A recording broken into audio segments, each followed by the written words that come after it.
just wanted to test my mic.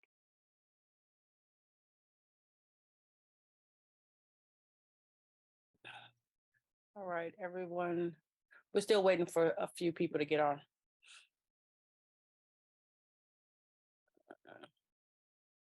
Steph, can you hear me? Yeah, I'm here. Can you hear me? Yeah. Let's, is everybody on? We have a, It looks like we have a quorum. I don't see Manny's name. okay. All right, well, we got to start because we have a lot to talk about. Long as we got a quorum. I think he's working on getting in, and so was Fred. So Yeah, welcome everyone. I think I'm here. So, Stephanie. Yeah, you're I'm here. here, Yeah. Stephanie. Thank you. Fred is here. I think Manny's working, getting in. Okay, so we have a quorum, so I'm going to call the meeting to order at 7:01.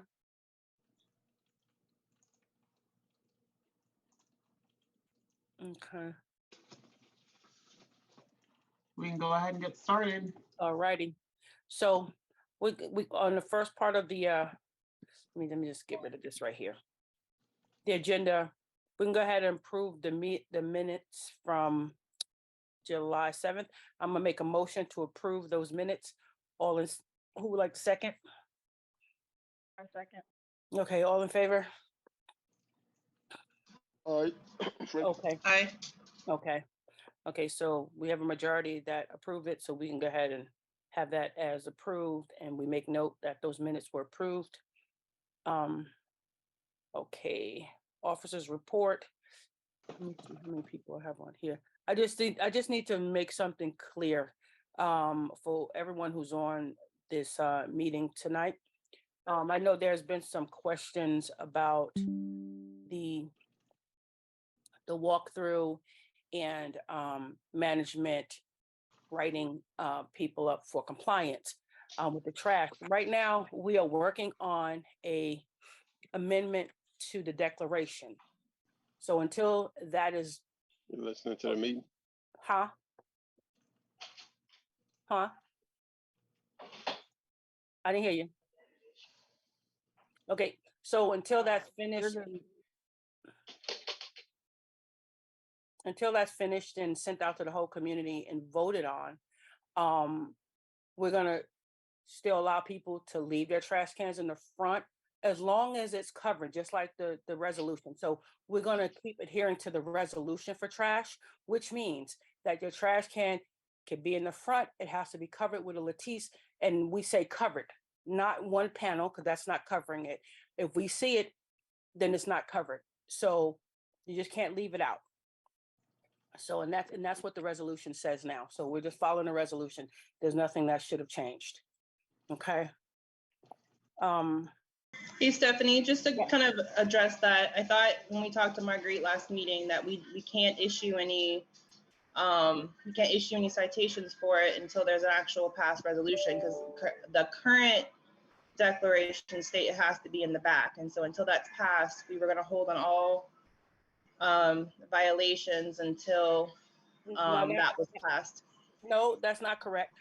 No, that wasn't correct. Because remember, we stated that as long as they tried to remove it, they removed it from the streets and put it in the front, they still have to follow the current rule. So the current rule, the resolution is, it has to be covered. The only thing we would make an amends to is if it's supposed to be that way. Are they supposed to do that? So nothing should change. And we agreed that people are still going to get written up. No, I don't agree. Yeah, that's what she said. We just can't write them up just because they left it in the front and it was covered. We can't do that.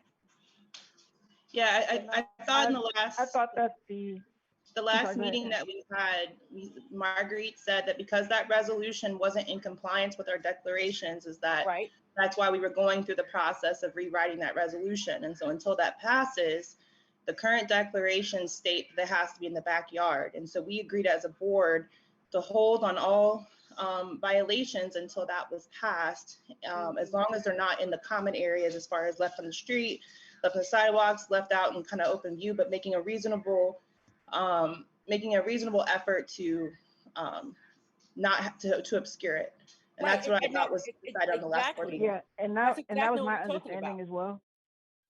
Exactly. That's what I'm talking about. So the person who wrote the email today, they don't have it obscured at all. So what I'm saying is exactly what what you just said.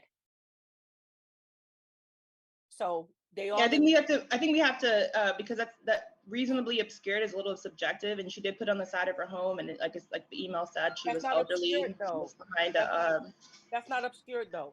We should still be following the resolution. Since we're trying to amend it, it's not amended, so we need to continue to follow it. right, but the So- resolution was determined invalid by the attorney, so I'm confused. But if it's invalid, which we said is invalid, then we need to be going by what the declaration says. Right, So but then we're not going by that. We allowed the resolution to stand. we said that we Can I weren't jump going in to here real enforce quick? the declaration Okay, because of the go ahead. landscaping issues. Go ahead. Um, But that's not the issue for everybody. Landscaping is not the issue for everybody. Yeah, But we can't so to my selectively- understanding, what we talked about was we're not going to enforce the fact that people need to take it behind their homes. Correct. And people can still leave their trash cans in the front behind the lattice that is built to standard, but it cannot be left like on the sidewalk, on the curb, in the street. They won't receive a violation for that, right? Correct. Right, and But so because the but the resolution. concern is, Because the resolution as it stands isn't enforceable. And the declarations, as we said, wasn't enforceable because of landscaping issues. And what Marguerite said was that we can't, what Marguerite said was that we can't selectively enforce the declarations based on our subjective opinion on who can and cannot access their backyard. We can't say, oh, well, I mean, she said that in the last meeting verbatim. My understanding and what Ty understanding is the same. She So did. we can't selective enforcement. We're selectively enforcing it now because we're supposed to go by the declaration. But a group of okay, homes. so the can't get solution right now until the resolution is completed, can we agree on holding off on sending out any violations until everything is set in stone with Marguerite? No, Marguerite Unless made it clear. unless it's egregious. If a person doesn't understand it, then they need to talk to her. But she made it clear. We're not going to allow people who don't have a problem with getting their trash can to the back. Just to get their trash cans out. I don't think that's what it said. Can we table this up for executive No, session? we're not going to with table it. Margarita? We're not going to table it. We're not going to table it. No, because that's what happens. We table. We never get nothing done. So No. What I'm saying is, it looks like That's great. you know, what Margaret said is being interpreted by two different. no, it's not. It's not. Maybe it's your understanding of what she said, but it was very clear. So basically, what I'm saying again. is we can seek further clarity. I mean, we have it. We have her. So we can move forward with our agenda and then seek clarity with her. I mean, it doesn't gonna hurt anybody. I agree. Okay, that's fine, but I'm just saying because Paige has already went around and sent stuff and started writing this stuff up because it was clarified. Now, maybe people misunderstood. But Paige wasn't in place before the last board meeting, and so the last board meeting, Marguerite said verbatim that we're going to hold on violations unless trash cans were kept in common areas, and so they were still supposed to put it. They supposed to not. You're still not supposed to see it. We just wasn't going to write them up if they didn't put it to the back. So she relayed that. Yeah, I'm just going to interject real quick. We're going to move forward. Yeah. Because we're wasting time. Before we move forward, Steph, if for those of you who are not board members, if you can go ahead and mute your mic just to make sure that we don't have any additional interference, that would be great. All right, Steph, you can go ahead. Yeah, so we're just going to move forward. If you want to clarify with the attorney, hopefully she'll be able to get on tonight, but her power's out, so she may not. So we're just going to move forward. Let's get into the treasurer's report.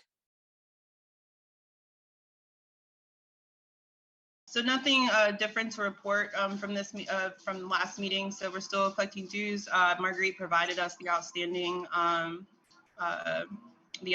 list of people who are back for haven't been paying their dues, as well as anything that we need to resolve from that aspect. And so as of right now, we're still looking at some of our larger projects, which are the the tot lot area as well as the dog run.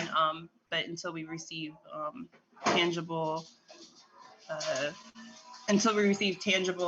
proposals for those are currently still in the works, and so nothing new to report. Okay. Oh, are we, I know Manny, you sent an email to the financial department in reference to what they said we owed from prior homeowners. Where are we at on that? Okay, so for that, she had sent a response back to us, and I looked at it, compared it to the meeting that was held in December, and I kind of picked up on it to be a significant drop. If my memory serves me correct, when we had that meeting in December, the number was in the neighborhood of about $40,000, which we Correct. thought was very significant to pay out to people that we owe. So what we're gonna do is we're gonna revisit that subject and pick up a sample of these homeowners and then research and see whether that data is really actually accurate or not. Okay, so since Erin is a treasurer, you're going to work with her. So who's going to do it? When are you going to do it? And how are we going to do it? Well, the recommendation from Marguerite was that we write it off. So I was actually planning to schedule a follow-up with her to kind of ask her kind of what led to that recommendation. And so no, we can't write that off. Not if we owe them. We can't write that off. Remember, she said that would go to the state. We're not talking about. No. She's talking about. Erin is talking about people that owe us. There's two sides of this issue, right? But right? I'm talking about people that we owe. That's what we were just talking about. I was asking about. Yes. So well, I mean, it's both, right? We have to handle both sides, right? Right. So we were talking about the people that we owe. Right. That is the one that will say we're gonna, because we're not sure that data is correct. So to really validate that data, we need to pick, a handful of prior owners and basically research and see, if we can lay our hands on the hearts, talk to the title companies that close these transactions to see, if these data is accurate. My suspicion is Landmark didn't get accurate information from the prior management company to them. So unless we touch actual owners that are part of that pool, we cannot conclude. Answering your question as to when that is going to be done, Erin and I will partner on that area, and we'll get back to the board. Yeah, and I think part of the issue that she reported, Stephanie, was that the information that was provided via property code, and a lot of the information as far as forwarding addresses and stuff wasn't readily available. And so I think that tracking those people down and ensuring that we kind of close actions out kind of exceed the expertise of just our board. No, I mean, some of it management can do. So what we're talking about, so we can stick on the same topic of what people owe us. Okay, we can get into what we owe other people, but what people owe us, there is, like you said, going to the title department and seeing, because when you buy a home, all that's supposed to be reconciled before you buy. So they would have that information. So that's something they can do. So the what Marguerite said was that the account balance was like $11,000 for what they figured out that people owe us. And so my and she said that based upon the amount, it may be I'm not more. talking about what people owe us. I'm just talking about what we owe people. I'll get into us owing others. Them owing us. I'm talking about what we owe other people. Okay, so there's a lot of feedback. Can somebody mute, please? Everybody, please mute. So what we're talking about is two different issues that came up. We owing homeowners that have sold and homeowners that have sold owe us. Okay. Right. So what we owe. Let me finish, please. Let me finish. What I was. Can you please mute? Paige, can you mute everybody? Yeah, Except for, Paige, please mute everybody. It looks like a lot of people are unmuted. yeah. Yes, I'm gonna mute everyone, and then when you speak, Stephanie, just unmute. Okay.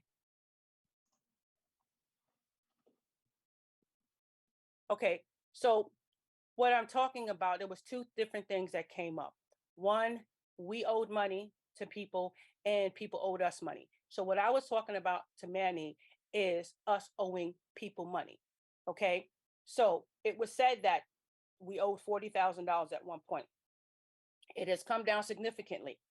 We need to know with that amount that has come down, we need to find out how did that happen and how do we prove that we owe that? Because knowing what has happened in the past, we don't know if those records are correct. And those records can be found out is by going through the where they put the I can't think of it. I can't think of it. But anyway, I lost the blame. But we can do that, and so can our management company. Well, more so our management company can do that. They go to the title companies. They can find out. So it doesn't really require a lot from us, but management can do that work. Now, when it comes to the money that we owe, she was saying that it's hard to track those people down, those addresses, in order to give these people, money we owe them as well. She was talking about that. But if we owe money, we need to verify if we owe that money and if it's correct, because it went from 40,000 to 12 or whatever it is now. So we're trying to figure out, how did it go that low? Why did they say it was 40 and now they're saying it's way less than that? So so Stephanie, so what, and Aaron, what we need to do is to request the list of homeowners and the property addresses that are tied to these homeowners, right? And we can send an inquiry to the county lands record and get the information on the title companies that close these transactions. I mean, we can just pick about 5 of them or 4 of them, and then request the HUD from these companies, and then see how the HUD were divvied out, right? And if the HUD is saying zeros, then I can, based on that very few sample that we picked up, we can lean on to say that that data is inconclusive, right? And I'll be comfortable with that. So that would be my approach. Yeah, I think that would be the best thing to do. So you said you're going to work on that? Yeah, so I'll take that action and get with Maria and Aaron. I'll copy you on the email to get a list, a list of homeowners that are in question and their addresses, and we can move forward with that. Okay, fine. Back to the board. Okay, good. We have somebody who's going to do it, and we have around a time frame. We're hoping by next meeting at least to have the names on, prior addresses of these people, and at least we know and how much that we're supposedly owe them. Correct. Okay. All right, that's fine. And okay, so we'll go into that. Do you happen to know what our current balance is, Aaron? Just to tell the community who's here so they'll know what we're working with in our with our budget right now. Yeah, so the balance sheet is listed here on the on the pages doing a screen share here. So you see our totals are listed as far as our cash and what we've brought in and our accounts receivables. Okay. It needs to be. Can they expand this? Paige, are you able to zoom in a little bit? Aaron, what page of the document are we talking about? This one right here, that's on the screen, I think. So yeah, Paige is sharing her screen on the Zoom meeting, and so it's the 431K is the total assets that are listed. Is this big enough for you? I mean, a little bit. just for those who have opened a local copy on their machines. I know people have opened their own copies. Can you just so the total assets is 431K, and then we have a 287K in our total reserve cash. Okay, 287,000 is in reserve. Our operating cash right now is 79,000. Yes. Okay. what did, I'm trying to see, because I'm just trying to look at, since we've put in like payment plans in, how much money we have gotten, for June. For, you I know, don't have that number readily available. Stephanie, is there something specific you were looking for? Just I as just far as wanted to see, have we increased, how much we've increased? I can get back to you on Okay, that if you want to okay. see how effective our payment plans have been. Yeah, right, to see how effective, and so, Yeah, I can send you uh-huh, the expanded financials, which will have that listed. okay. Because I think that's a good thing for the community to know that we are making progress and we're getting more money to get things done. Yeah, absolutely. Yeah. Thank you. Okay, Secretary, do you have anything to say?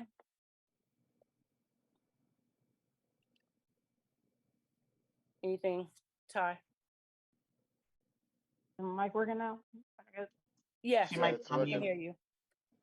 Okay, cool. Thank you. So just wanted to address, I see a couple hands up. The community comments will still take place, but we will give you guys a moment to speak after we go over old business and new business.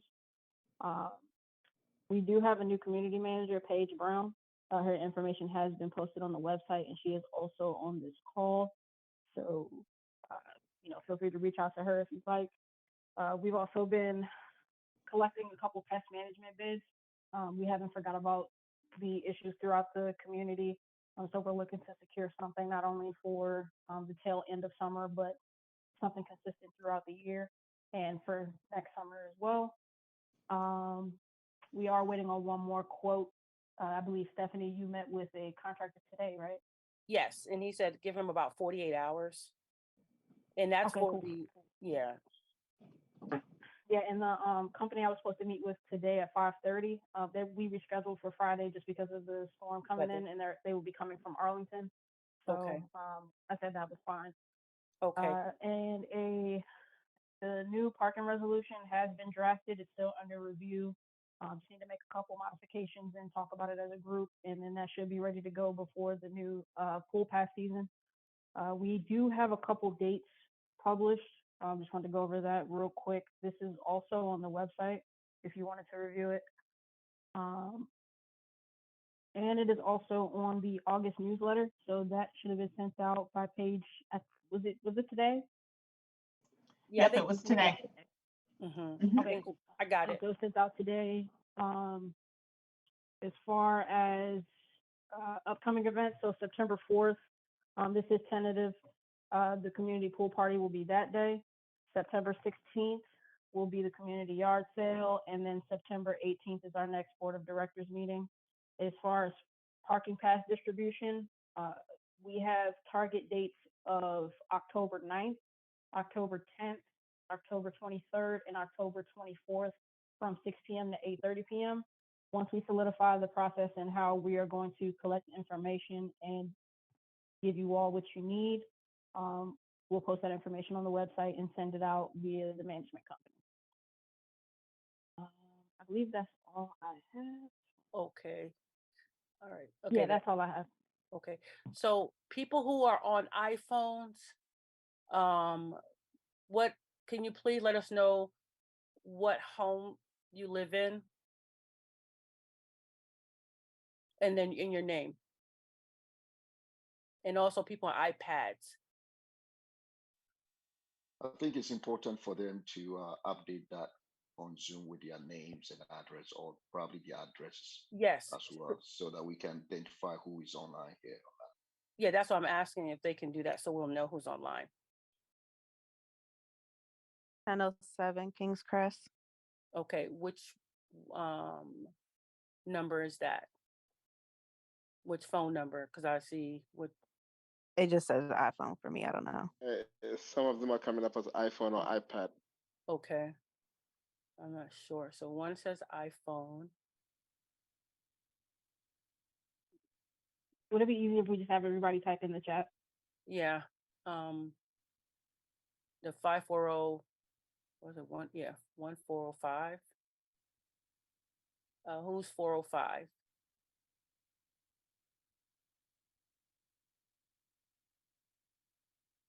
Who's 405? Who's 405 473 6069?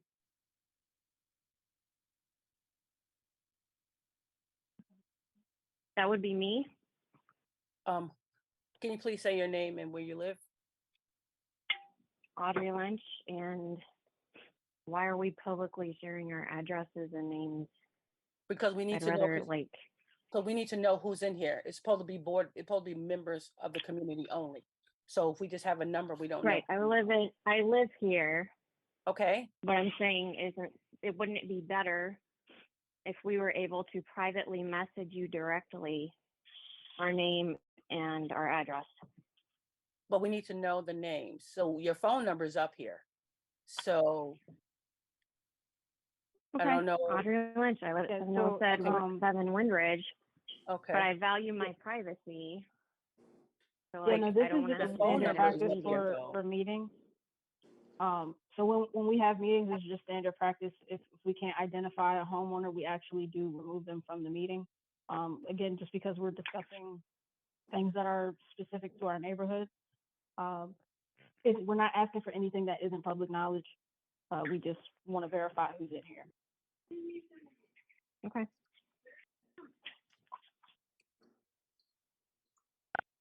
Okay. So also 540903. Who's that?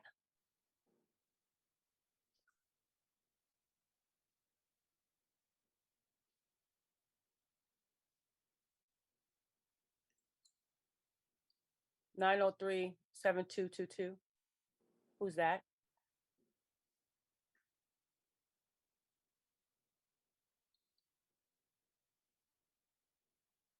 Okay, so we're trying to find out who's who. If we can't, we're gonna drop you from the call. The chat is disabled. At least Yeah, it is for me. they can't put anything in the chat. Can you change it on your phone?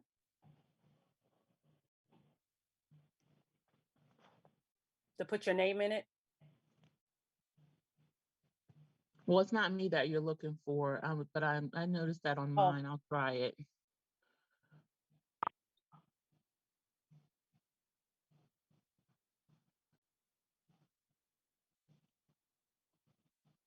But since you're looking, I'm Lynette C. and I'm at 311 Windridge. Okay. You came up, you're fine. Okay. I'm not sure if my name is showing up, but we're Amanda Ferreira at 1211 Kings Crest Drive. Yeah, Amanda, your name is showing up. Okay. Okay, thank you. I couldn't tell on the settings. Yeah, it's up there. Cassandra Newman, 1210 Kings Crest Drive. It's up there. Okay. It's only the 405 where we spoke to her. 540, what is it? The 903-7222. Who's that? That person may have just dialed in, so there's no way for them to change to their name or house number. Okay. But Yeah, it they're doesn't gonna look have like to they have respond. any audio. Yeah, can they tell us who they are though? It doesn't look like they have any audio. If they don't have audio and the chat feature's disabled, then they're not able to. Yeah. Okay, I think they was able to change it. Yeah, I think they just got. Yeah, off. they just So, changed it. I think we're good to proceed now. Yeah, I think, yeah, they changed it, so that's fine. Did you want me to go ahead and turn the chat feature back on? Yeah, go ahead. You can go ahead. All right. Okay. Before we actually get into the rest of the meeting, we normally allow the community to have comments in the beginning. So it'll just be easy because we may be on here for a while, and I know people may have things they need to do and they may not want to sit through everything. So it's just best that we just let them speak now.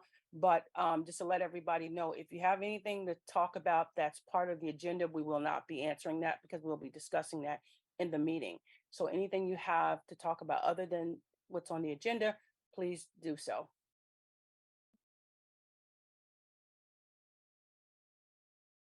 So who would like to speak Everyone about 3 to 5 minutes. Are we going with 3 minutes or 5 minutes or just general range? We're just gonna go 3 minutes.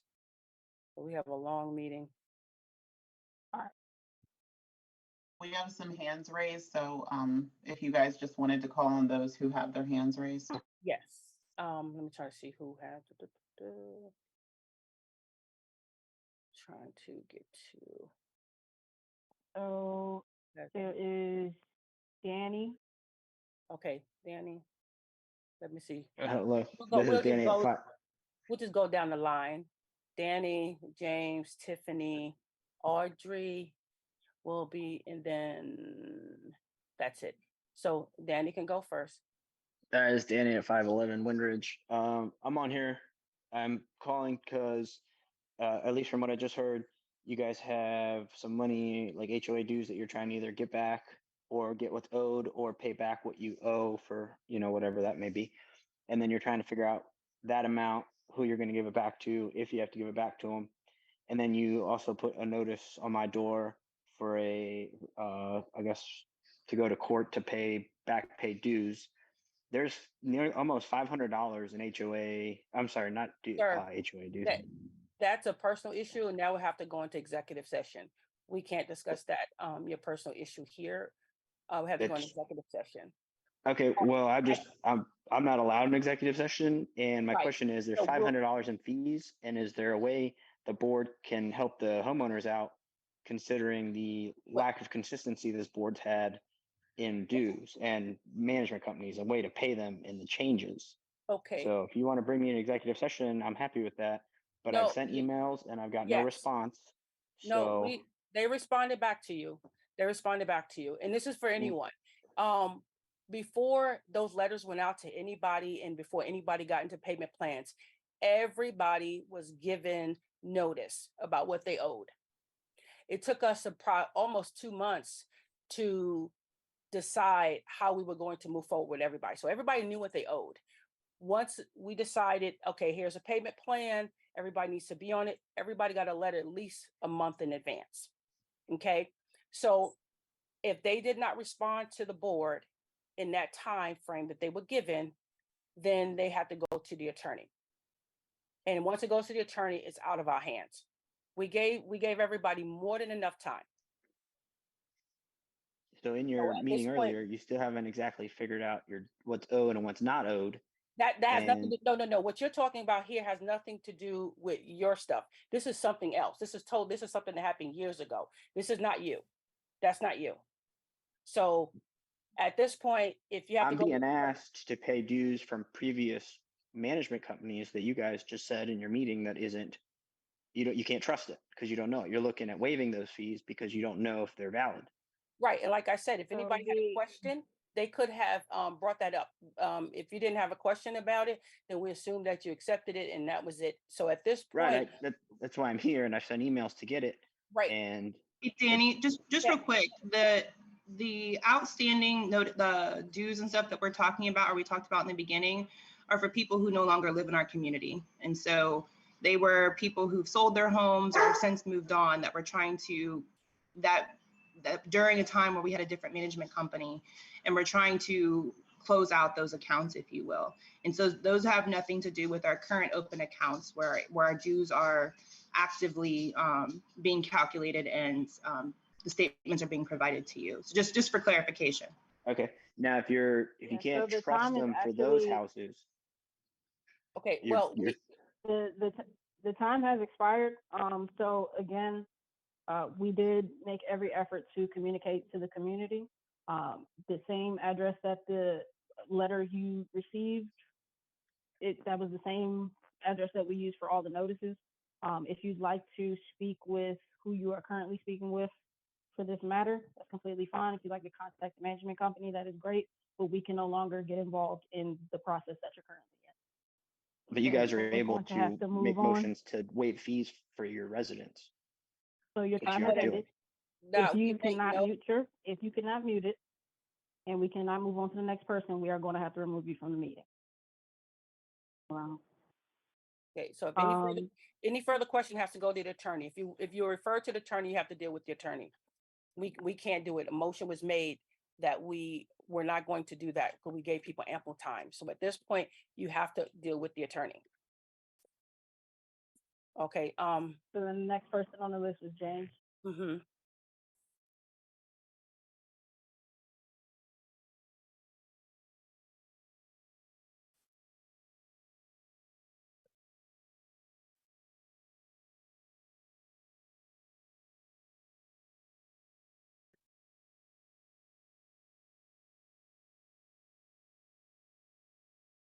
Yeah, I can answer that question. So I'm just gonna pause your time just so you don't lose your 3 minutes. Our original tow company, they actually went out of business, so we had to acquire another tow company who doesn't specialize in monitoring the neighborhoods. They're more so of like collision response. So they were kind enough to help us in the interim of trying to find a new company, but we will be discussing that later in the meeting.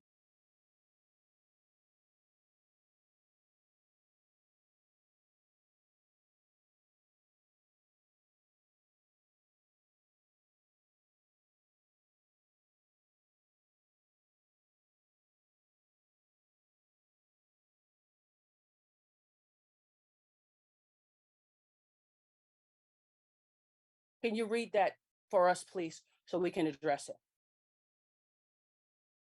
No. What that 53 dash, exactly what it states, so we can clarify that. Mhm.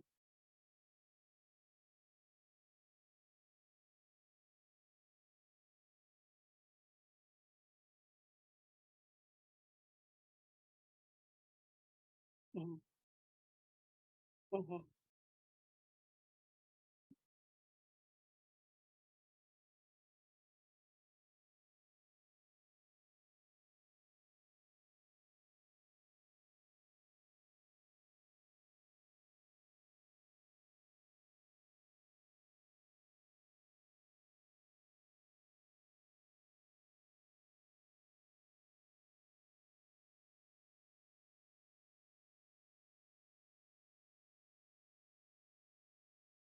Well,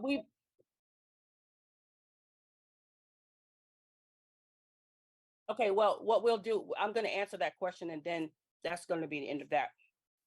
First of all, we do, The time has been paused with 1 minute and 8 seconds okay, left for James. So Stephanie, you're good. okay, so I'm gonna answer that.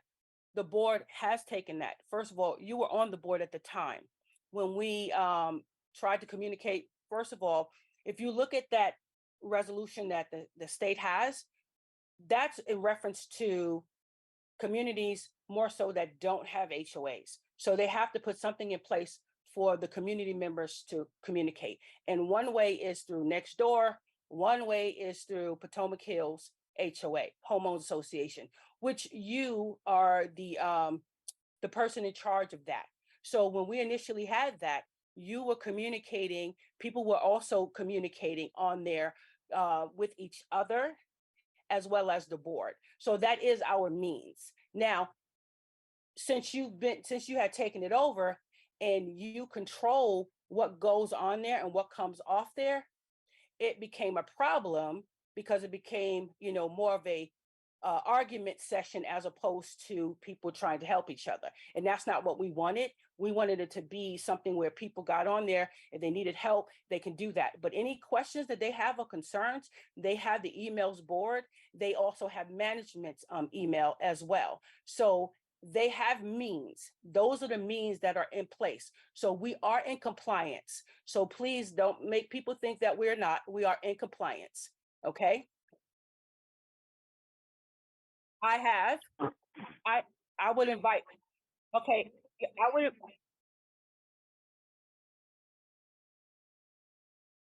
Go ahead.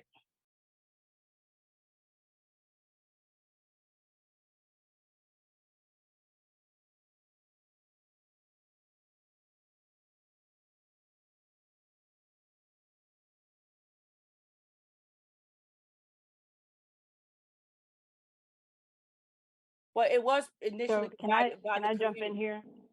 Uh-huh. I just wanted to jump in real quick. Yeah. And James, Go just ahead. let you know you have 39 seconds left.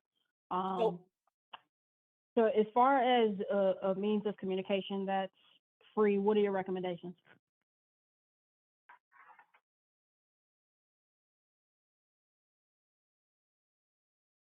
Mhm. Well, we Okay, can't yeah, because use we our did website. look at the avenue. Sorry, Steph. We did look at the avenue of the website, but there is a cost associated, so we're gonna have to sit back and review it as a board to figure out what we're able to do since we already renewed for the year. I will contact the management company because I'm not sure what the full capacity of, I believe it's the smart web is. Maybe they have a feature on there. But if you could just give this board in particular a little more time to address the issue and consult legal counsel, we'll get back to the community. Well, I can tell you now the features on smart webs do not allow for you to contact each other, more to push out information. And then that information just comes back to me. So, So, the way so we have a public forum, so the board can choose to use it. Since you are the one controlling that one by a homeowner, the board can make its own. That's not a problem. So what we'll Yeah. do, we'll have one that says the official Potomac Hills HOA. So that will be our means. And then we will have control of that. No one So, else will. So so in Stephanie, how about we request this person who created the Facebook site, if he can hand over ownership of the page. If not, then we can go ahead and create our own and then make it available to members. How about that? Yeah, because I believe both admins are on the call right now. I could be Yeah, both on wrong, the call. but yeah, if you're willing to give one of us admin rights, whether it's myself, Aaron, Stephanie, Nanny, whoever, is that an option?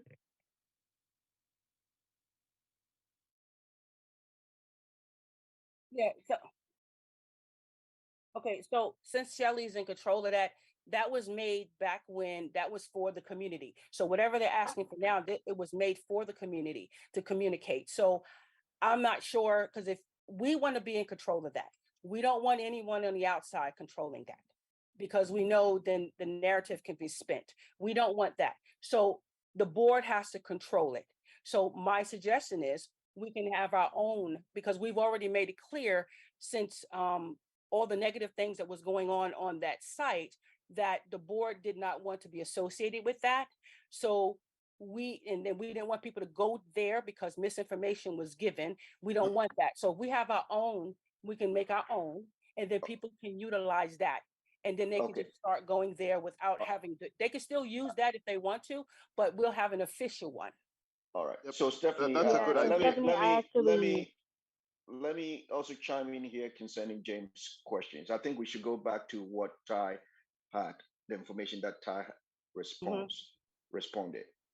Also concerning we having control, if the association set up something like that, there's also a liability exposure to it. So we want to be in charge of that and not lose control of that platform. So okay. So yeah, Manny, so are you we can talking discuss about it further Facebook in or executive session. no, the no, Yeah, alternative? yeah, yeah, I think further Yeah, we can. questions, further discussion can be had at the executive an session. executive So I session. would want, Okay, thank you. Yeah. we can get back to So James. James, James, you have 39 seconds left if you wanted to go ahead.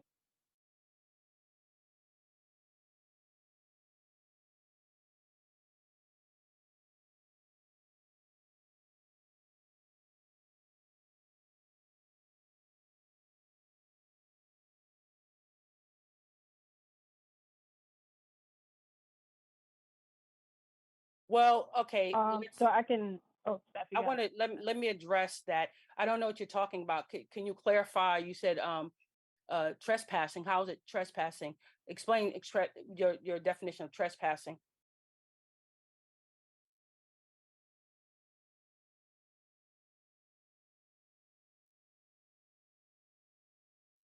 No,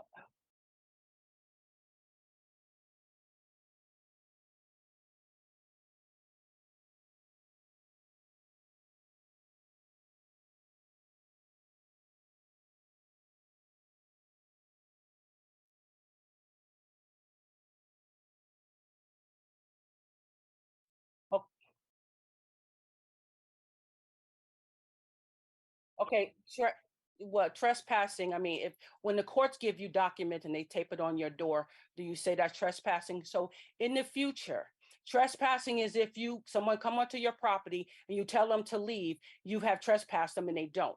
So the board doing their job is part of what they're supposed to do. If you don't want no one to tape anything to your door, make that clear. Send the email to the board. But oh, I forgot, you have blocked us. So you send emails, but then we can't respond back to you.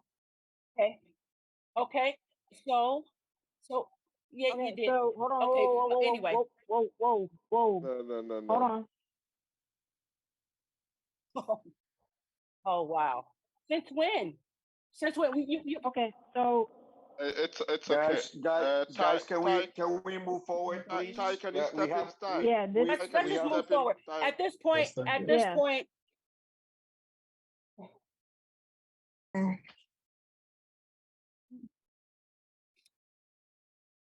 and I feel the same way for Okay. homeowner. Okay. Ty, Okay, can you take okay. over, please, Ty? Okay, Take so over. at this Yes. point, Can we yeah, mute. so hold on. Time out. Okay. So as far as receiving notices, if you have a preference of receiving it via mail versus taped on your door, we can make that accommodation.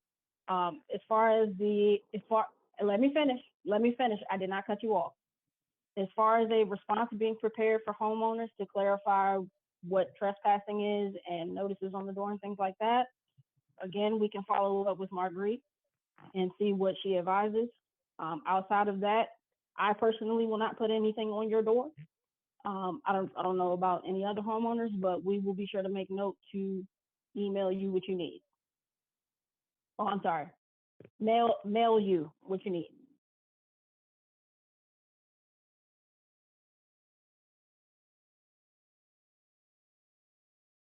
Sounds good. Nope.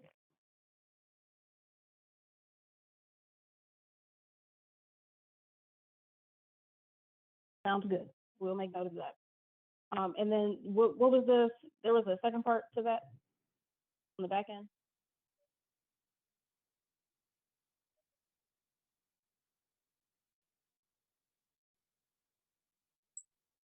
Mm-hmm.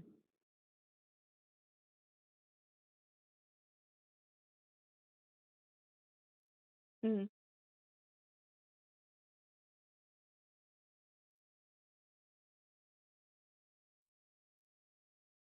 Yeah, so this was addressed. If you feel like you need to submit another inquiry via email through Paige, please feel free to do so. We are aware that the landscaping company is not everyone's favorite. We are working on getting new vendors and streamlining our vetting process just to make sure that once we move forward, we're moving forward and we have quality, top-notch vendors.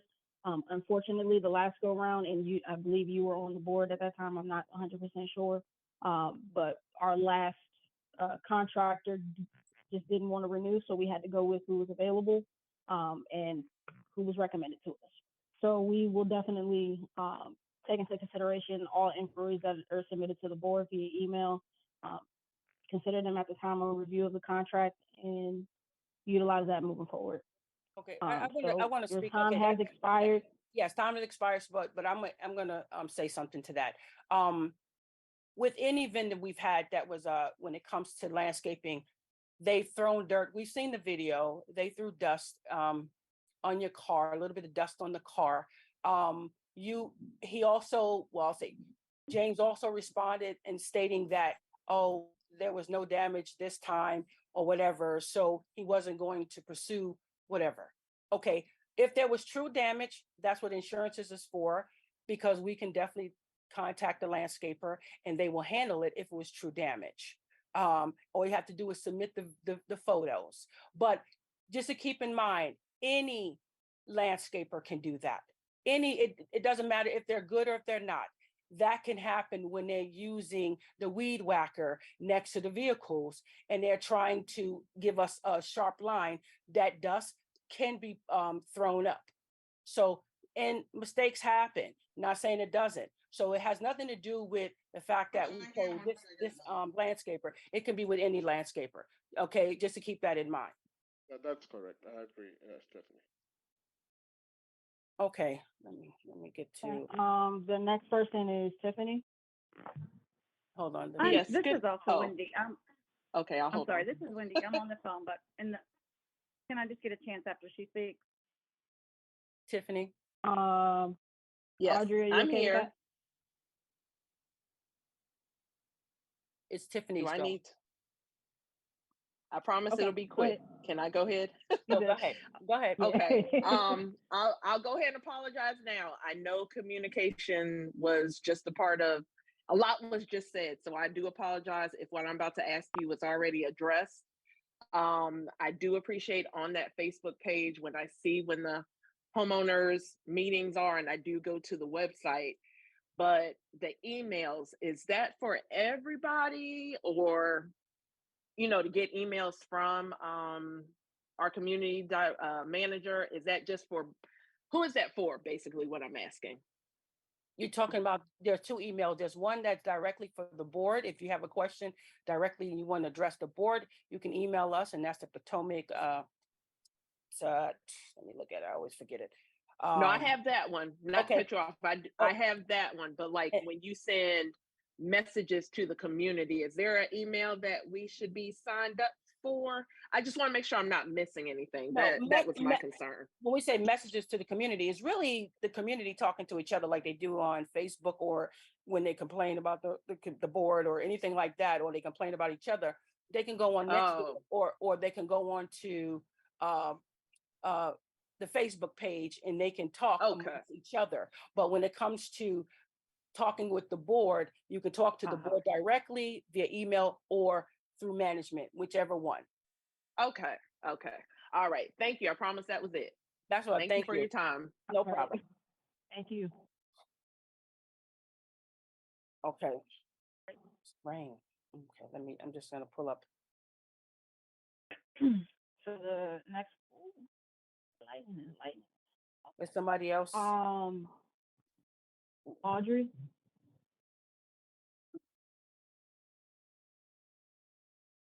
Is it Audrey? Yeah. I know she was having trouble unmuting. Oh, yeah. I think that's the only one. Audrey. No, we can't hear you. Can you hear me now? Yes. Yes. Okay. All right. I guess there was multiple things I had to do. All right. So was in the meeting a little late, and possibly this has already been addressed and I missed it.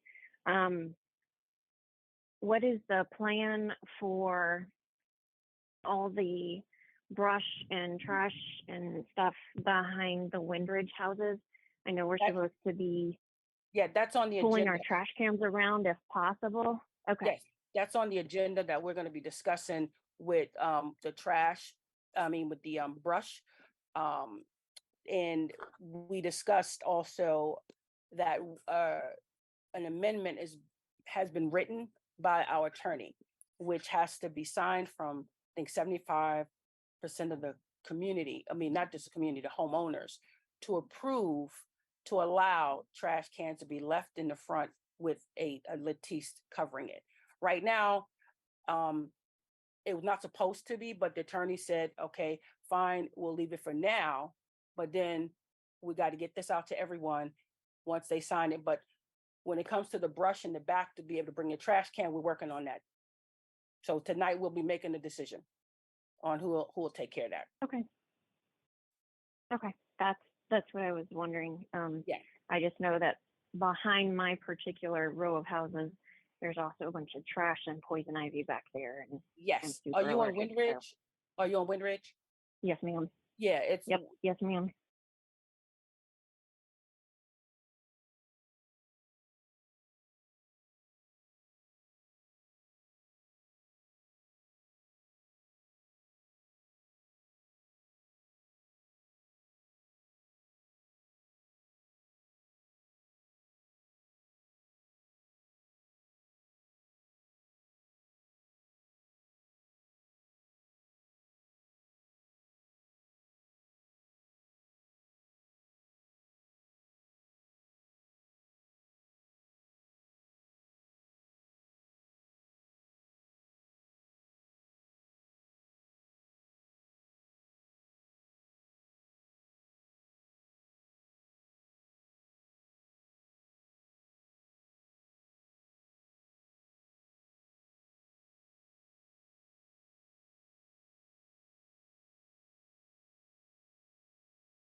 No, the other person after Audrey.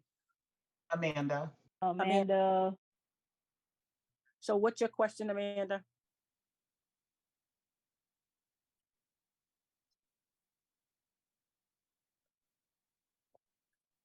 Amanda, Yes. what's your question? Okay, sorry, it's breaking up a lot. My question was, I saw on the budget or the agenda or something that that you guys were looking at restoring the playgrounds pending the 2024 budget. But my quick question was just that, are you guys planning on redoing the existing playground, like the structures that are there, or doing a new design and new playground in general? I can address that, Stephanie. Huh? I can't hear you. This is Erin. I can address that. Oh, Yeah. So we got proposed. So we did a walkthrough with a couple of different vendors for that, and so we're waiting on proposals. There were some findings, substantial findings, in our inspection report that we got from the inspector for the playgrounds. So there are some issues that we're needing to address, specifically the ground around the playgrounds.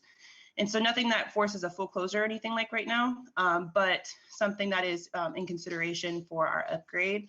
And so the plan is to, we're getting a kind of a tiered level approach for our proposal. So using existing equipment type, a replacement type, and then a full kind of upgrade type, just to kind of see where we are price point wise. So the short answer is that it's still pre-decisional. We're waiting on those proposals, but we're considering kind of like a full gamut replacement all the way down to, hey, how do we get to, compliance and safety and, do a fresh look on it. And so we just don't know kind of the price point on those yet until we get those proposals back in. Okay, thank you. Okay. I think that's all the questions that we have. Is that all? Hi, it's Wendy. Someone said Wendy Wilson. Yes, there you go. Okay, Wendy. This is it. Just a quick question for Paige. If we had emails discussing things with Deborah, did she forward those to you? If you're sending anything to her now recently, yes, she is sending them to me. If they were sent prior to me taking over the community, it's very possible that she hadn't, or maybe overlooked it, or maybe thought she responded. But anything that is getting sent to her right now is getting forwarded to me. Okay, she did respond to me, and it's in regards to violations. So I just wanted, maybe I can just forward you a copy of her response, and you'll have that. That would be wonderful. Yes, please. Okay, thank you so much. That's all I had. Absolutely. Okay, so y'all want to keep going since we have phone, or are we allowed to keep going? Any more questions? Anyone else? I mean, have everybody spoken? I think so. I think that's everybody, Steph, looking at the hands raised. Yeah, I'm still not trying to figure this thing out on here. Oh gosh. All right. Let me close this. Okay. Want me to comb through the All right. old So business? now we can. Yeah, we're gonna get into manager's report. Oh yeah. All right, so my report looks short, and I've done a lot of work in with the community, but my report looks short as I have only recently taken over the community. So the first time that I did go through was on the 31st of July. And then there was the email blast that was sent. That was the first one. And then I did actually visit the community today to complete a resale inspection report. So anytime that I do visit the community or pull proposals, I will try and add it, all to the list, just so you guys can get a snapshot of what it is that I'm doing for you guys. Are there any questions? No, that's perfect. Good. Thank you. Thank you. Okay, we're gonna go over old business. Repair of the wading pool. Now, we had this on before. The wading pool, which is the baby pool, we had decided as a board that we're gonna wait until the end of the summer or the end when the pool closes to work on that. Now, I just need to know, do we have the 3 bids that we're going to need to repair it? I know we have 2, one from our existing pool company, one from Millennium and Millennium Management, I think, and one from Millennium, 2 different companies. So we just need to verify if we have all 3 so we can vote on that. Steph, we already did the pressure test, right? I see the results there. We already did that. And so this is a I didn't know that we did that because I didn't think that we had voted on it. We were supposed to get 3 bids on that. And I don't know. Just looking at the quote that you have here. It says pressure test results. I wasn't sure. That's not is that Millennial Management or is that the pool, another pool company? Because they're 2 different companies. There's Millennium. It's Millennium Pool Management. It's Paige is sharing her screen. It's on the actual quote itself. It's giving the pressure test results. I wasn't aware that we did that either. So I was just that's what I said. We never agreed to that yet. Because remember, we were supposed to decide who we were going to choose.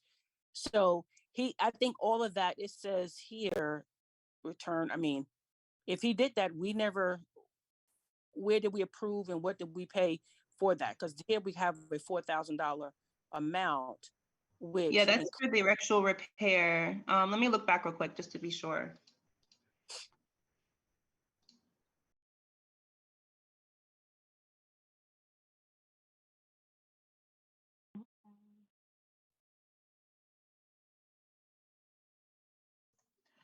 Stephanie, it looks like, I mean, I'm under the impression just looking at this, that this is just a proposal and that they did the pressure test as part of the proposal. Is that wrong? I mean, I know I just came into this, but I was just, when I pulled the information, that's what I gathered. No, you're correct. The pressure test, from what we're seeing, is that they had done it, but we had, before they even gave us a proposal to fix it, we wanted a pressure test first, and we had gotten bids to get a pressure test, so we knew if it was actually, a leak that needed, that they were losing pressure, or we needed to break the grounds up if the pressure was being lost. So we never did approve a company to do that. So I don't know who told them to do that because we never did. But we were trying to decide who was going to do. Millennium, I think Millennium came and did it as a courtesy when they were they pressure washed or acid washed the main pool. Because no, they didn't do it that day. They also are the ones that fix the lights too. Did they do it when they came to do that? No, they didn't. No, they didn't. They didn't. That was going to be after. They were going to send somebody back after to do that. So I don't know because it doesn't have a price. Do we have a payment on there or an amount? Because I don't see where they charged us for that. Yeah, it just shows like it was complimentary. Yeah, it's just, but the only thing that was confusing to me, Paige, was the results. It says main drain line okay, skimmer line okay, and then the return is not holding pressure. And so, because we already knew that we couldn't get an official quote until they knew what the issue was. And so that just doesn't make sense. They would provide an estimate without doing that. And so that's where I was confused. Gotcha. Okay, makes sense. So I guess they did it and they knew, well, we knew it was a leak. But our current company never did a pressure test. They gave us a quote on how much it would cost to do it. But if we didn't pay for it, it might be a non-issue, and then we can move forward with it. We know it needs to be fixed. So we can just look at who's going to, the bids on who's going to repair it. Because we have to get 3 bids on the repair for it. Okay, I can make a push one more time and just secure one more. Yeah, because that shouldn't be. Does it indicate on there what the gallons are for that pool? Does it say on here? No. Yeah, I'm trying to zoom in, but not what it is not quote here. Now, the thing I'm saying is our current pool management company gave us a quote. Now, they gave us a quote for the pressure test, not to repair it because they have to do the pressure test first. So now that means we're going to need 2 because we don't even have a quote from them to repair it, even though we know it is leaking. So now, and most companies won't use the results from another company to do, you know what I mean? Like kind of like a car repair. They're not going to use a treatment. So they're going to have to come out and do their own pressure test. Yeah. Okay, so I So need to get 2 more quotes for a pressure test and possible repair for underground leak. But I think, I mean, at this point, I think we know it's an issue. We know, but I know that they're not going to come out and go, yeah, we just fix it without knowing, the pressure. So that's the thing. Yeah. And And then it we need to go back and review the work that the previous company was supposed to do, because they were supposed to repair that, and it doesn't. Clearly, they didn't. So I think checking back in with them. that is the company that we have right now. You're talking about from last year? Well, no, because we had 2. Because we had one company doing the work on the pool, and then we had one that was actually managing the pool. Right. That was So American we had Pools. we had 2 headaches at one time. Right. So American Pools is who we have now, is the ones that was managing the pool last year. And they were the ones who Yeah, said that and then they were going to take care of it last year, but it never happened. So they can probably give us a quote, because I know they did this last year. yeah, I'm gonna see if I can find an old newsletter with the information in it, but I can't remember. Okay, so Okay, yeah, so I'll just look that up, and we can keep rolling. okay. Yeah, and all right. So okay, so we'll work on that. Landscape project for Wind Ridge. So I made a motion earlier, and for the company that I chose. Where's the company? Let me just find this real quick. Is it the American Tree Landscaping that Paige is sharing her screen? Oh, you're sharing the screen? Okay, there you go. I'm up here trying to look at my phone is acting up too. Okay. Hold on, my phone is.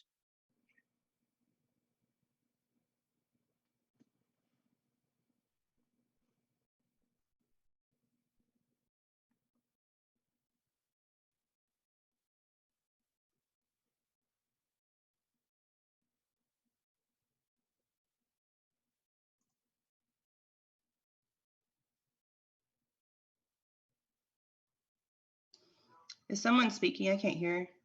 Yeah, Stephanie, you're on mute. If I'm not sure if you know. Yeah, I'm sorry. I'm on mute. I didn't even know. Okay. Okay. All right. I'm gonna pull it up. The motion that I made for them. Okay, so this is this company here. Made a motion. So I mean, I'm gonna make another motion for this company here. I can't even see the name of it. Jesus. Oh, there we go. For American Tree and Landscaping. So I'm gonna make a motion for them to do the work on Wind Ridge.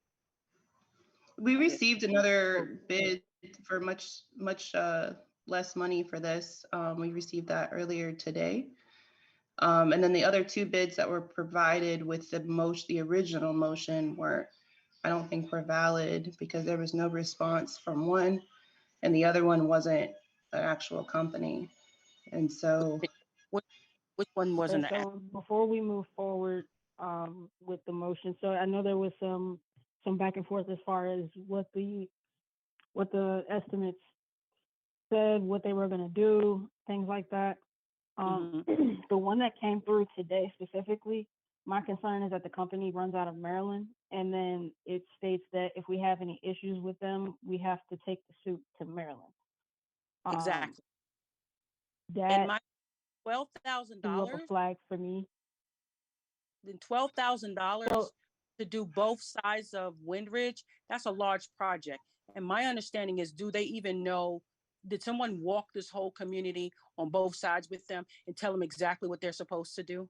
I didn't get this bid. I thought this was part of one of the ones that you provided, Stephanie, with your 3. For the 12,000? No, if you look at it, that's only one side. That's one side. It should be only one side. Right. This is one of the proposals that I said I didn't think was valid. And so I responded to the submitter asking for more information, and there was no response. It was this one, and there was one other one that there was no response from. Yeah, these two, no response from the So bidder on either Green, one. so Green Tree and Felix, those are the Right. two? Yes. Right. And then we. So, Okay. so my So only for concern my- was that my only concern was that with the large project of, I know it needs to get done. The large project that needs to be had is that we didn't receive 3 valid bids for that. And so what I was trying to do was follow up with the 2 other bidders that we thought weren't providing enough complexity or wasn't providing enough detail. And neither of the submissions, which came from the same person, which I thought was odd that it was the same person submitting bids for both companies, didn't respond to either of the questions that were provided.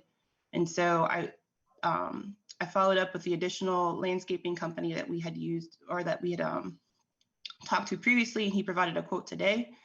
And then there was another one that was through Lottie's, Lottie's dog cleanup that has a sister company.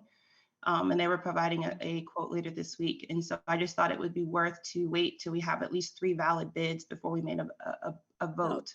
No, we had 3 valid bids. Okay. We had 3 valid bids. Okay. These people, they gave 2. They gave one for one side of the street and then another one for both streets. I asked them to give both. Give us for one to see if it was in our budget and we would be able to afford to do both. Okay.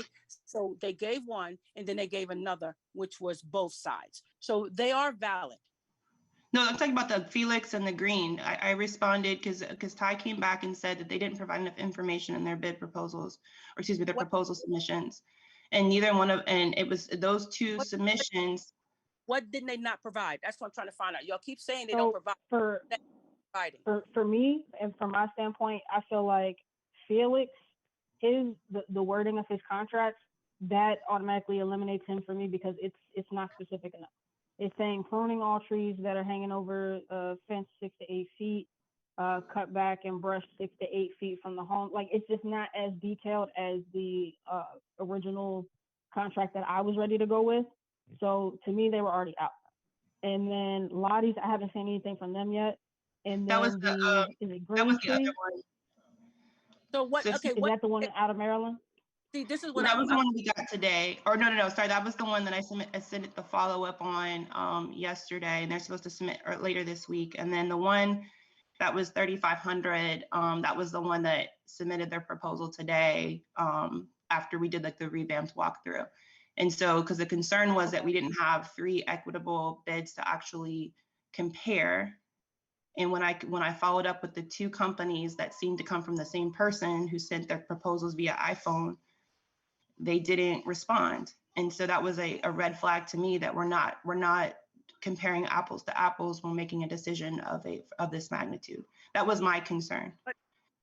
Okay, but if you had a question about them, contact me because it's my project to do. And I could have contacted. I did, and you said to reach out to them directly. Can I ask a question here to Erin? When you say we didn't have 3 valid bids, what are you referring to? Because when I look into the emails, I have 4 of them.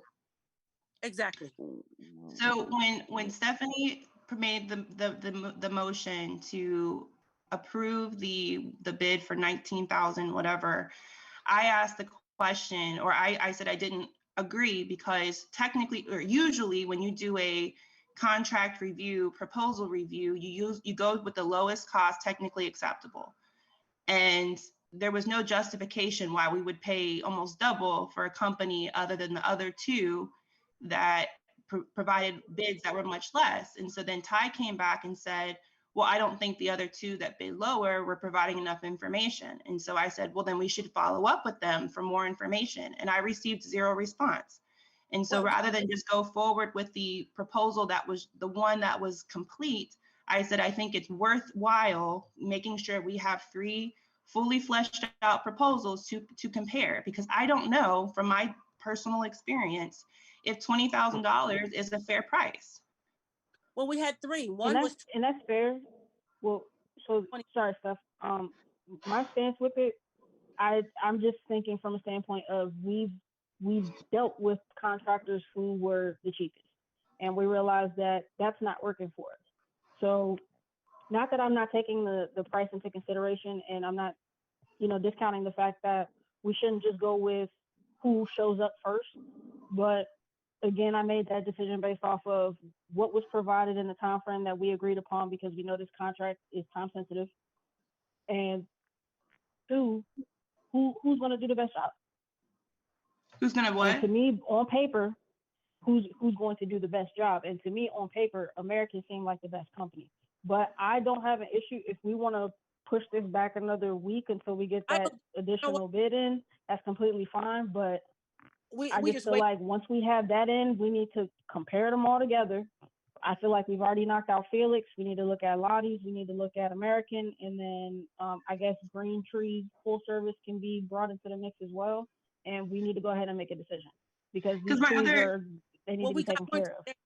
We got my other concern though. Can I say something? Say something, because I'm the one walking through here. I'm the one with these contractors in the back. I walk through too. Let me finish. Everybody's making a comment, and if you look at this quote, it says real specifically what it is. All they're doing is cutting back. No one even knew how many feet to cut back. Okay, I walk with them just like they did last year.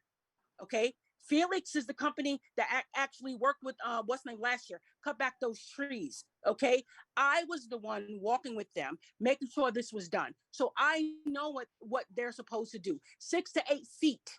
Okay, that's one side of the street. So that one proposal is $12,000 for one side of the street. Okay, when he came back, it was 24 or 26 for both sides. So if I don't understand, all it is cutting back the brush and removing it. It's cutting back the trees and removing it. I was there on site with them and told them exactly what they. If that's the case, then why would we pay $20,000 for the same job if you walked the community with all three of these companies? That was my only stitch. Was it didn't make sense from a justification standpoint if we're comparing proposals, if it was just cost motivated. Can I finish? I'll let you speak. Let me finish. No, you're trying to say why everybody's price is different. Let me finish, please. All I was saying was that typically when you do a bid proposal comparison, is that you have to provide justification when you don't pick the lowest bidder, whether it's previous performance, whether it's past performance of the lowest bidder that is not sufficient or whatever. And so my only stitch with this was that you provided 3 proposals, and the proposals that were provided, you picked the highest one. And I asked why. And then when I started doing some digging on the other 2 companies and wanted clarification from the vendors themselves, there was no response. And so I did even further digging on a third company, and the company doesn't appear to even exist. And so I just thought that if we had 3 comparable bids to look at with reputable companies, that would make a better sound decision moving forward versus the board making a decision to spend $20,000 when there were 2 to 3 other bids that came in a lot less. That was my only stitch. Is we need a paper trail to say why. Quick question here. Do we have any past performance on all these phone companies?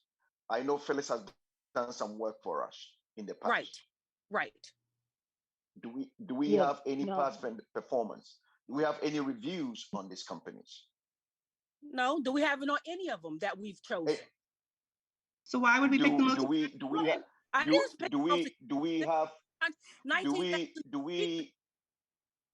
Stephanie, can I finish, please? Do we have any reference on any of these companies? Do we have reference on any of the companies that we? All right. What I'm gonna say there. No.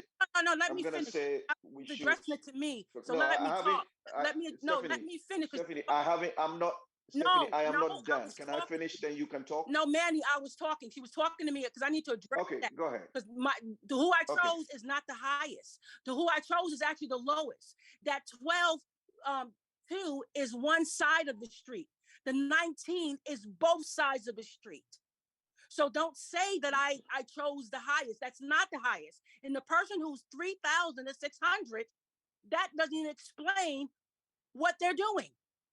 Right, which is why we received an updated proposal from them today. That was my point, is that we followed up with the vendors to receive more information. One of the vendors provided more information and an updated bid proposal. Okay, so let me finish. So we got all three.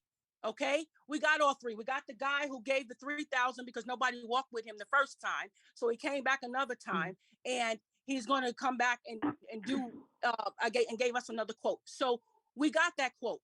Okay. Yes. Let's make a decision. People are sending emails. Can I jump in real quick? We discussed this months ago about this project. It's like people intentionally trying to sabotage this. Stephanie, you are breaking. We can't okay. Stephanie, we cannot hear you. Oh, you can't hear me? You are breaking. I can hear her, and I don't going think in that and out.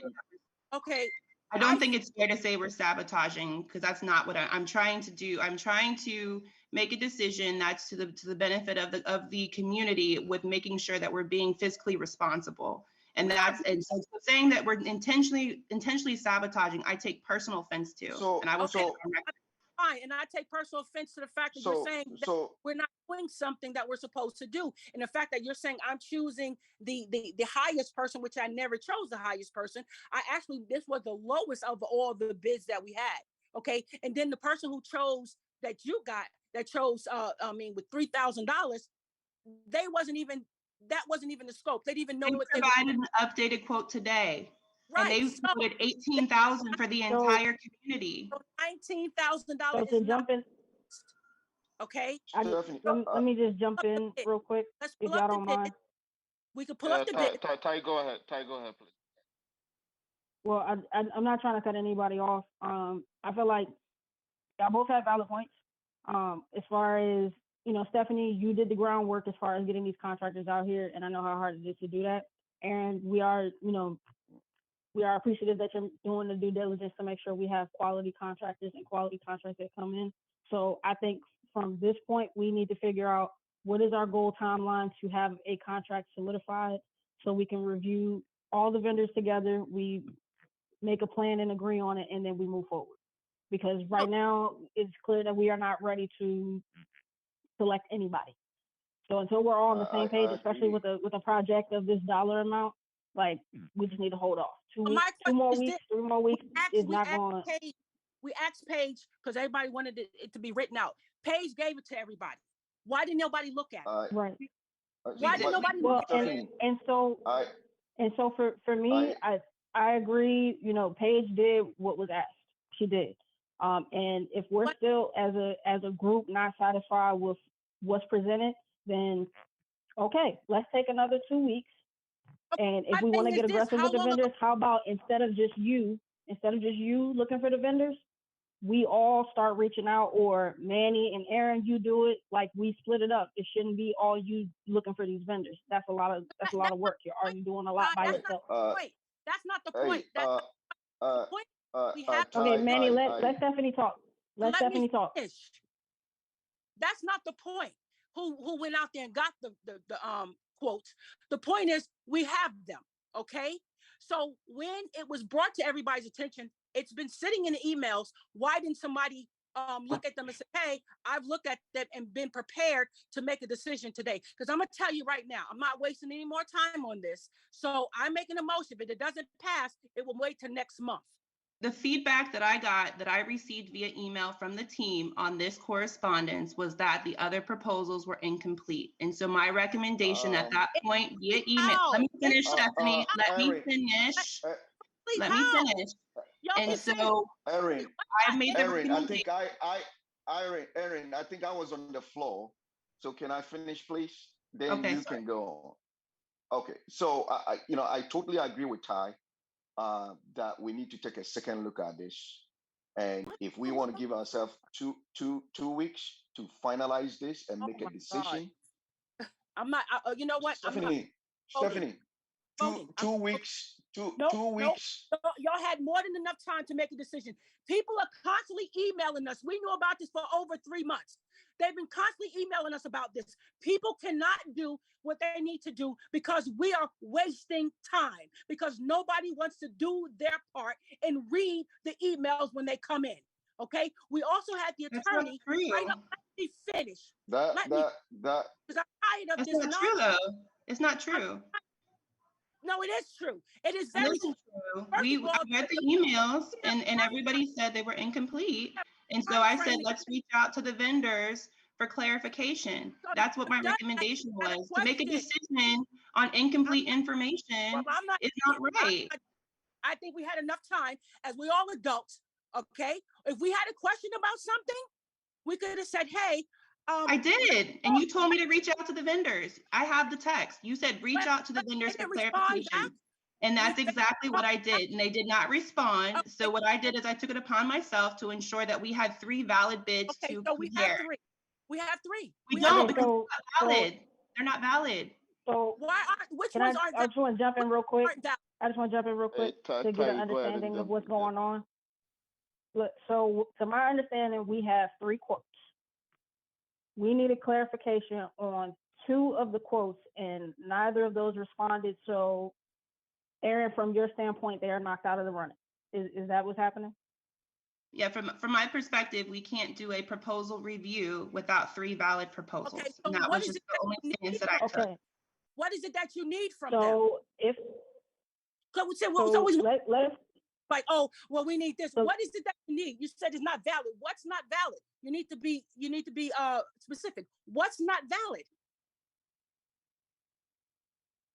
So I responded via email asking for just additional information from each of the vendors to ensure we were comparing apples to apples, and neither one responded. And the third vendor, when I started looking for the actual vendor to find an additional POC, I can't even find the company listed anywhere. It's not even listed as a valid company, the green, whatever. And so and both companies have the same POC, which to me was an immediate red flag. And so my recommendation was that we receive 3 quotes from 3 reputable companies, not just some Joe Schmoes that can't provide the information or respond to the email. That was my only concern. I'm not trying to sabotage. I'm not trying to hold this up. I'm saying we need 3 quotes from reputable vendors that we can compare. Which company? Because one was referred to us by the owner of the management company, which is Landmarks Management Company. They referred the one that you're saying is not legitimate. You're trying to say it's not legitimate. That's the one that was referred to us. That had the 2 different companies. Okay, so obviously our management is not giving us legitimate people. We still have to so vet can we do it like this? Because we have a lot of more stuff to go over. So let's do it like this. Can we all agree that? We're gonna move forward because I've already made a motion. Everybody had more than enough time to make a bid. I mean, to look at these bids. And if they had questions, they could have said, "Hey, Stephanie, since you're the person who dealt with these people, can you maybe reach out to make sure so that we can get this done in a timely manner?" Since nobody wants to do that, I'm making my motion today. If it doesn't go through, I'm not voting again. I'm not voting again. Well, Stephanie, you'll wait till next month. Because I'm tired of this. I'm sick of people not responsible for this board and then making this community wait.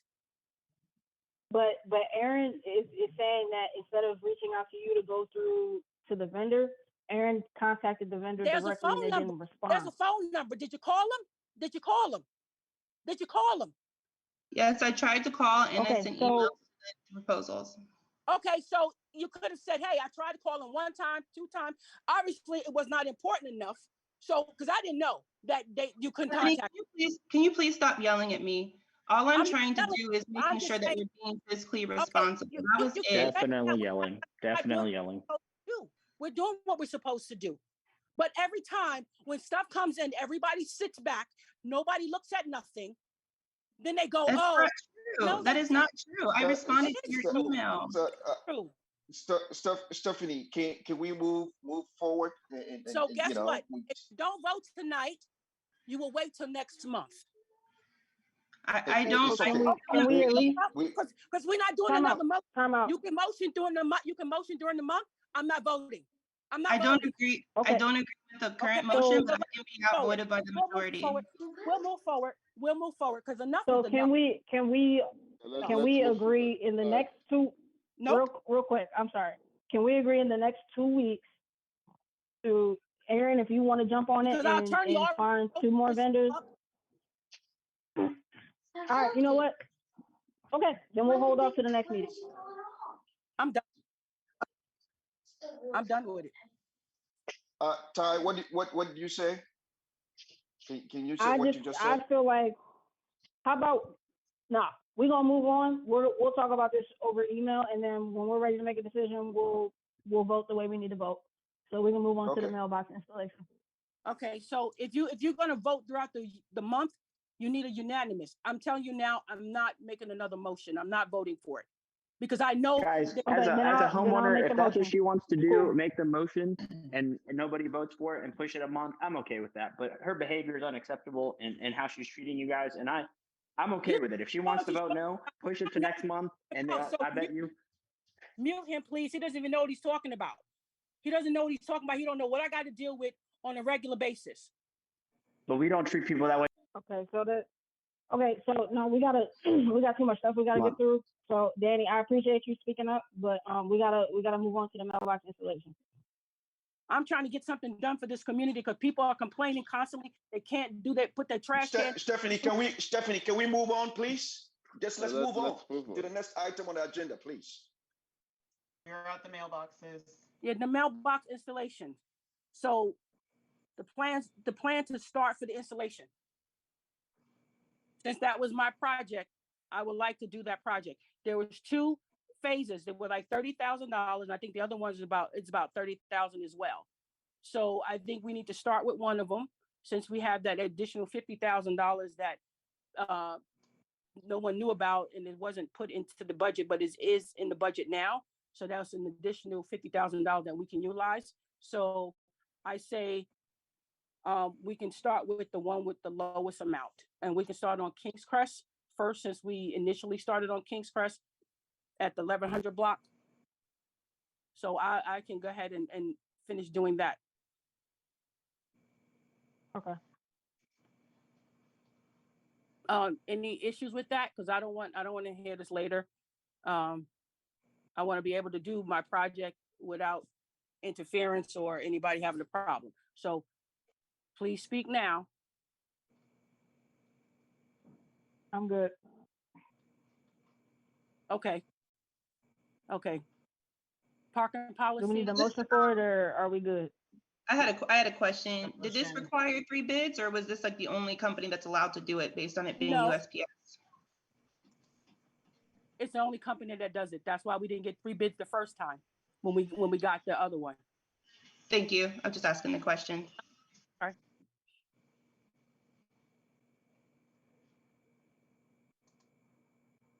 Are you going to make a motion? No, you don't motion because they're the only company that can do it. I think we still have to make a motion to spend the money, right? Since it's the. Yeah, we still have to make a motion.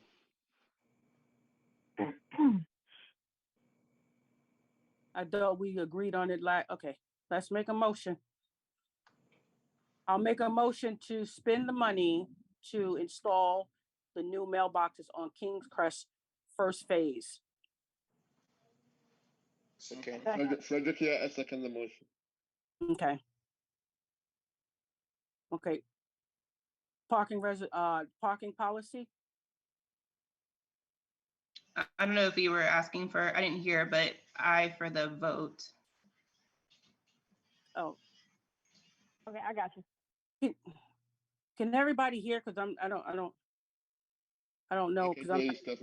I heard the second. I just didn't hear all in favor, so I was just saying aye. Okay, because I'm not hearing everybody. It's like a lag. Did everybody respond yet? Yes. Yes. Huh? Frederick here. Aye. Because I'm hearing a lag. Aye. Okay. So Ty, you got that? Yeah. Okay. The parking policy. What do you said you finished it, correct? It's still under revision. I have a couple changes that I want to discuss as a group before we move forward with it.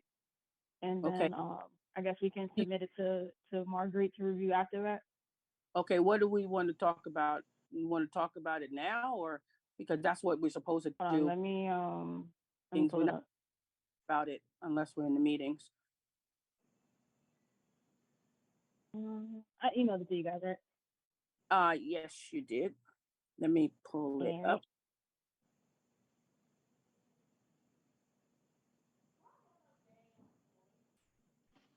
On a different computer than what I revised the document on. Let me go to this one. Okay, so everything is just about the same. For commercial vehicle, I know we said we wanted to really fine tune what those definitions lay out, and then let me see. As far as in the regulations under C, it says the responsibility of the resident to ensure that the visitor complies with all parking rules and regulations. I added a vehicle shall be deemed a resident if continuously parked and identified in multiple marked visitor spaces over the span of 7 days.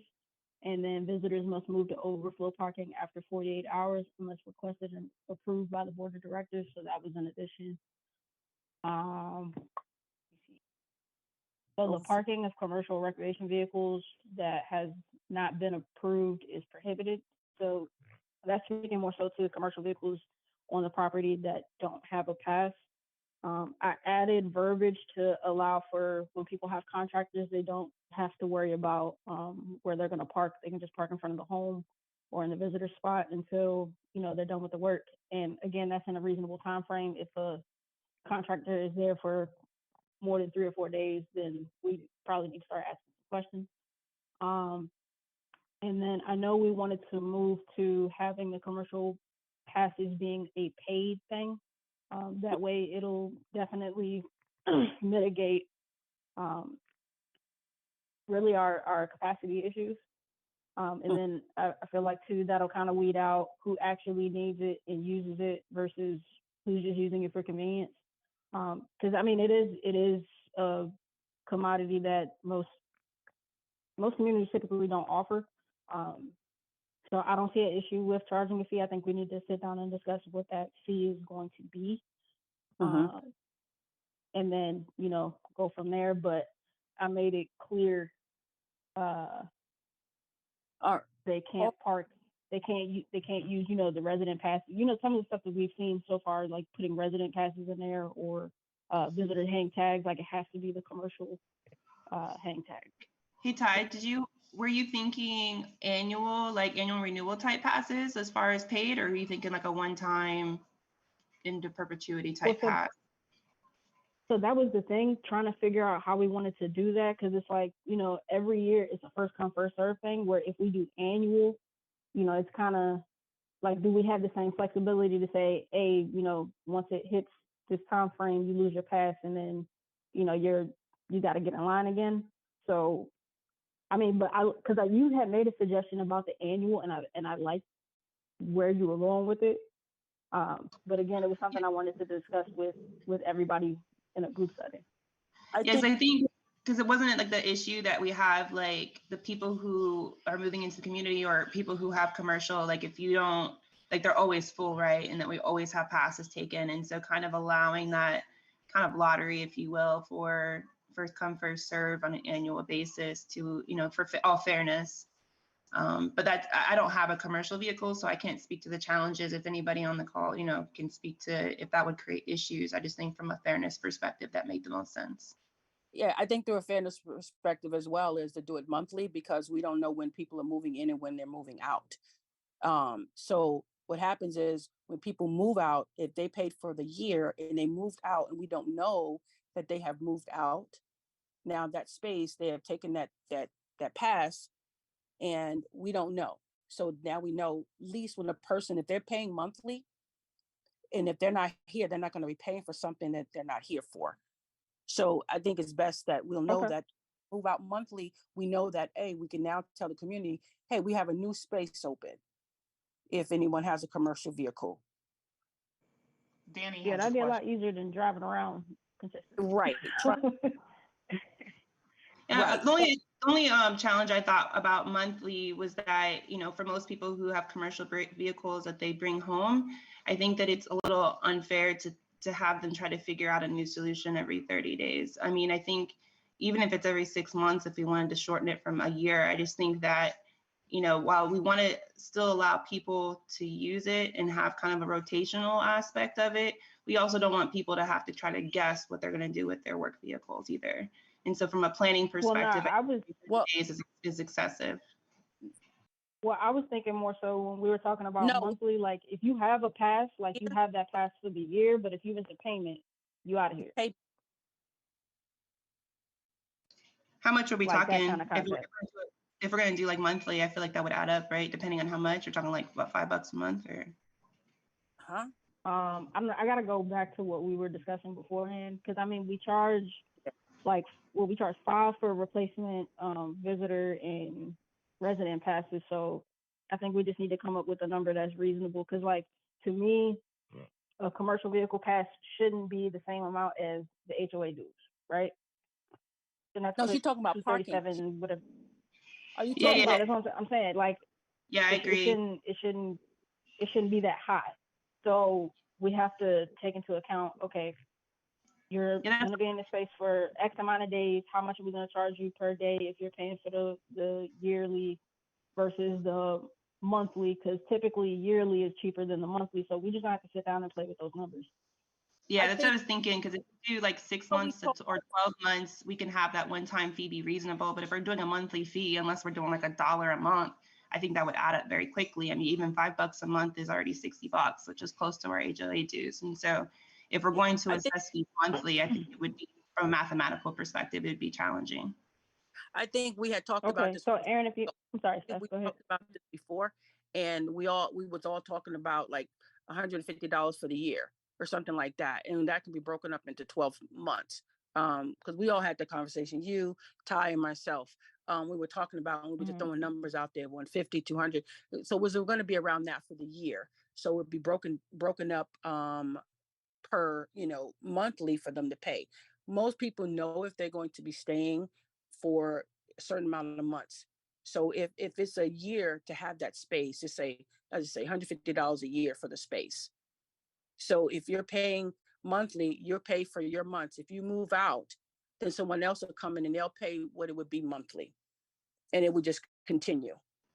Okay, so you're not saying that if you pay month to month that you risk losing your spots every month. You still have an annual kind of agreement, but that we're assessing that monthly? Exactly. Yes. Yeah, because I mean, that from a tracking perspective, trying to do it where every 30 days you lose your spot, I'm probably going to get more gray hair before 30. So I think we definitely should just keep it consistent where it's like, all right, you're saying you agree to pay this amount for the entire year. If you miss a payment, that particular commercial pass number will be void and it's subject to towing, and then we can reissue that spot. So and I think it's getting really difficult to try to understand. I think if we just say that we're putting these spots out per year, just for the year, so that space is taken for the year, okay? If anything comes available in the meantime, we'll let the community know, so that we're not having to, like you said, every month try to see if they still got the slot. Right. So if you have the slot, so what we were also going to do is just take a poll of the community, find out how many people who currently live here who have commercial vehicles. And if we don't have enough space, maybe just give everybody a space. So, and that will just be it. After that, there's no more. And the only other recommendation I would make, since I know you were talking about from an annual perspective, is that we make that annual on our terms, meaning that it's the same time every year, rather than annual for each contract. So if someone in July asks us for a commercial pass and there's one available, but we have a cycle that ends in February, that it all ends in February, and that we just co-term their agreement to our annual cycle so that we're not shuffling around different periods of performance review or different end dates. I think if That, we have that works for me. currently here have a space and there's nobody who moved in recently, once we do it, everybody has a space. Everybody will have a space.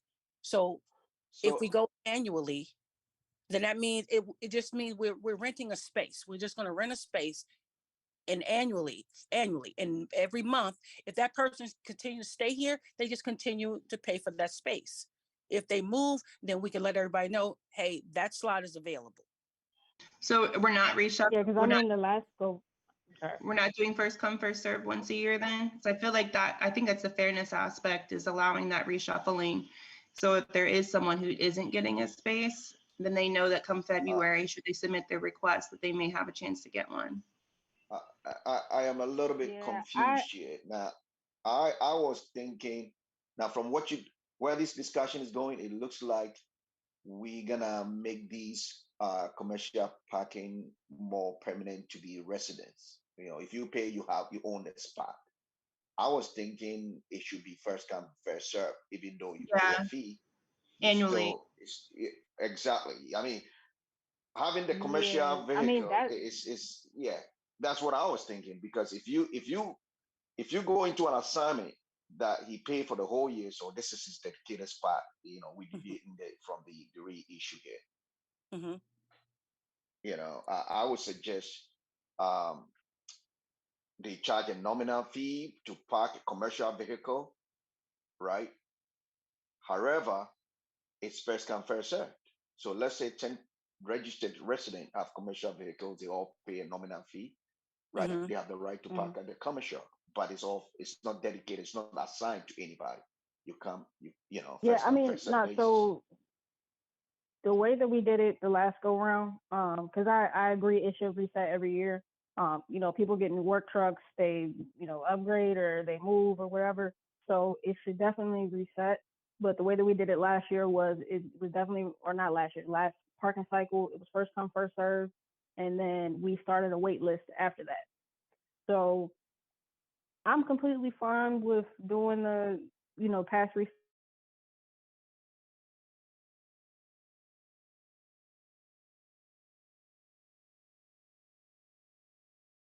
is something that would be able to be passed on to whoever the next board is, if this is something we're going to set in stone. But yeah, I mean, I'm cool with it. I'm cool with it. I mean, we can do every year, everybody get an opportunity, but I'm just saying for the 1 year, that person gets to keep that space. And if they want a space, not don't have to be a numbered space, they're going to get a commercial space, so they can park in any commercial space, but they would still have to reapply for it the following year. But we know that person is probably going to need it next year, so they'll reapply. And we'll kind of know. And another thing we need to look at is how many vehicles are really considered or really commercial. Is it a real business? Because anybody could say I have a commercial vehicle, and I put a ladder on it. I mean, for me, when we do the application process like we did the last go round, we just we can consult Marguerite with what information we can require, collect, but ask for a business license or whatever. Because I know one gentleman, like he came with his documents prepared, like this is who the car is registered to, this is the business it's associated with. Because I don't think really the big issue is the ones where it sticks out like a sore thumb, got the logo on the side of the car. It's the ones that look like everyday pickup trucks, no logo, no nothing, just a bunch of tools on the back. So, but we had the issue with somebody who had a van that had the rack, and according to our bylaws, it says that that's considered quote unquote a commercial vehicle. So we need to redefine what commercial is, because they were using that as a business. They were using it as a third and fourth space for them, because and that's why I have the commercial vehicle shall mean section. I have that kind of highlighted in red, because again, I want to comb through that with everybody, because I looked at the document a little too long, so everything just start kind of rolling together. But if we can definitely comb through what we currently have and where the direction we're going into and refine that, I think that'll set us up better for this next distribution. And actually, The attorney was working on that as well. Remember when this first came up a couple of months ago, she was already working on it. So we can get with her and see what she has done so far and what you have done. Because Okay. we need to be more specific in this, and because she was saying certain things need to be more specific. So we can look at, see what she has and then what you have. So Ty, did you get what you need? I know you wanted to discuss, and I know you're still working on it. Did you get what you needed from us as far as kind of our brainstorming, and then we can work on a draft? I mean, I know you have a draft, but do you have enough to kind of send it to us to kind of revise and make comments on? Yeah, I think I have enough. Okay. So those were the main areas I had highlighted. So I can just go back if y'all can give me another week, and then I can turn it over. Awesome. Thank you for working on that, Ty. I know it's a big job. Yeah, absolutely. Thank y'all for y'all patience. I appreciate it. Just get with the attorney and see what she has so far as well. We can look at it together. Okay. Next is the playground. Yeah, and playground inspections plans the board will take. Okay, so what is our plans? I know we got the inspection. We did have. I talked about it a little bit earlier, but yes, we got the initial inspection back. And so some of the main findings, if you look, there's a couple bolts that need to be fixed. And so we're working on getting quotes for everything to be done. But there was nothing that said we have to close it down because it's not in compliance. And so what we're waiting on is I kind of tried to ask for a tiered type proposal of like, hey, kind of baseline, and then like the just kind of bare bones type, like just kind of upgrade us into making sure that we're safe, and then kind of a mid-tier with a little bit of bells and whistles, and then kind of the higher end of like really kind of doing an upgrade to make it kind of a more of a central amenity of the community, just to kind of see what those price points look like. Again, the main thing was just the ground, not like when we were younger.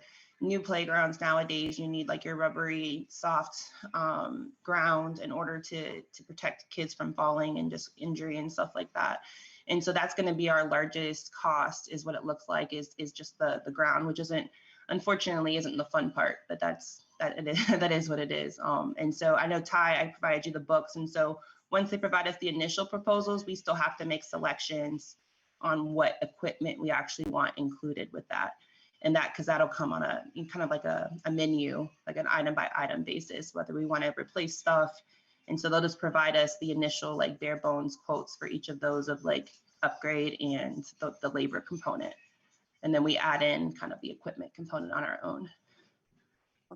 Do we have a budget that we're thinking about? Because we need to talk about how much we want to spend, even though we are going to look at, do we want to keep what we have and fix it or go new all the way? So, but we do need to look at a budget that we're. So we did talk initially about a budget because I know that we still had to do the full walkthrough and inspection and proposal for the what's it called, the sewer line stuff. And so that left money in this year's annual budget because we deferred that because we needed a larger project plan, if you will, for that. And so we do have money. We just don't know I don't have enough experience to know what that tiered approach looks like from a proposal perspective until we see a number. And so I don't know if the money that we kind of deferred from that initial project is enough, or what to recommend as far as allocation is concerned, because I don't even have a ballpark yet.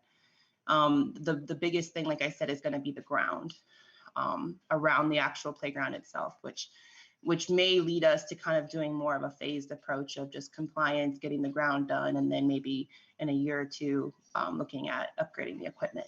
I just don't know yet. So more to come. So, so for me, because I'm getting ready to start reaching out to some of these vendors. So definitely the ground or gravel rubber stuff that you had pointed out when we were talking about it. So that's the priority number one right now. And then if we do like a phased approach to it, because I was thinking we could replace the tot lot that's at King's Crest and Windridge and then get a new swing set, and then in the next go round we upgrade that main playground thing, like fixture. Yeah, Because I'm I feel open. like that's what's gonna cost the most. I'm open to suggestions on how, if we do a phased approach, how we want to do that. Like I requested a quote for all of it, and it's supposed to be itemized so that we can kind of pick and choose what we want. Again, that won't include specific playground items that we want to add, because those obviously are kind of a la carte, where you pick, what swing set you want and those, and they're all over, like the price points are all over the place with that. It'll just be the no kidding labor and the ground and that kind of stuff. And then we'll kind of work our way up from there. So I'm definitely open to kind of your suggestions on that. It was just more so, and we do, and that was the other thing. One inspection point that we do have to take care of is that seesaw. It needs to go. Okay. Yep, that one that's on the screen there, it needs to go. Definitely a liability. Yeah.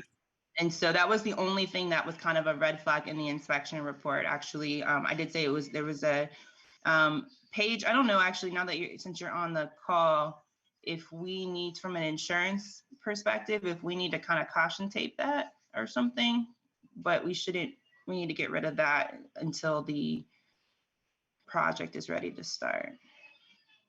Yes, typically if it's a liability like that, you do want to put caution tape or some kind of a sign on it, just to tell people, kind of use at your own risk, or we prefer not to use it. This way the association is covered. Okay. Can we proceed to taking it out completely? Just removing it? Yeah, we can. I think that was part of the quotes that I asked for. But if we want to do something before that full project, we can do that as well and source that separately, or ask the same company, hey, what would it cost just to get rid of it right now? And maybe that'd be a separate project. But yeah, in the short term though, I don't know if we need to signage or caution tape it or. Yeah, I think I'll recommend we go ahead and remove it if it's a liability, right? Because now we know, right? Yeah. Right. Because if something happens right now, the question is, had we been in the know? Yes, we have a report. We're supposed to be removed. So I don't think we should push it back to when everything is going to be done. We can call an independent contractor and remove it and get a code to get it out. Okay. Okay, So, I can, I don't know if you want to take, or I can follow up with the people that were waiting for the quotes on and just ask for a quick quote for those things. I only had the 2 vendors right now, and so I was still seeking a third, but I know you were kind of taking lead on that as well. So I can reach out to at least the 2 that I did the walkthroughs with and ask kind of an intermediate quote for the removal of the seesaw. Well, and what were the name of the 2? go ahead, Ty. I was just asking what the name of the 2 companies you reached out to already was. I have to look back. I think I forwarded those to you, but I can go back and I'll look back and it's been a minute since I got the initial email, so I'll provide that to you. Okay. One of them is the landscaping company that provided the quote today. Green Farm. Yeah, so that was one of the companies that also was going to do a separate quote for the playground, and so that was one of them, and then the other one is a different company, but I'll have to go look. Okay. So in reference to that, I actually went up to the apartments on Friday, because I know they have a dog park or dog run or whatever over there, which is very nice. And I wanted to find out who they used. And they told me, they gave me a book of the materials that they have in there. And they gave me a guy who was their handyman, and he can put these pieces in for you. It's like different pieces that you can have put inside the dog park. She said that's usually cheaper to do, to buy those items than have someone put them in for you. So I have his name and information. He's licensed. His name is Dane, and he's with Skillful Hands. So he does that. I'm all open for that. Yeah, I'm all open for the upgrade of the dog run. I think the only concern that Debbie brought up was that the difference in insurance. between the two. If we have a dog run that's just an open fenced-in area versus a dog park, it comes at a different premium for our insurance. Correct. Yeah. Yeah. What defines it as a dog park and what defines it as a dog run? I think Debbie provided. Paige, do you have that? I think Debbie had explained it before, but I don't remember. No, she didn't, but it's definitely in the wording that you guys choose to use. So if you say dog run, that's going to be completely different than a dog park when speaking to the insurance about it. So we have to be really careful about what we are calling it. Okay, so what we call it now, not what it looks like, right? But right. Okay. So we'll call it a dog run. Yes. Okay. All right. So that's all right. Are we moving forward past the playground?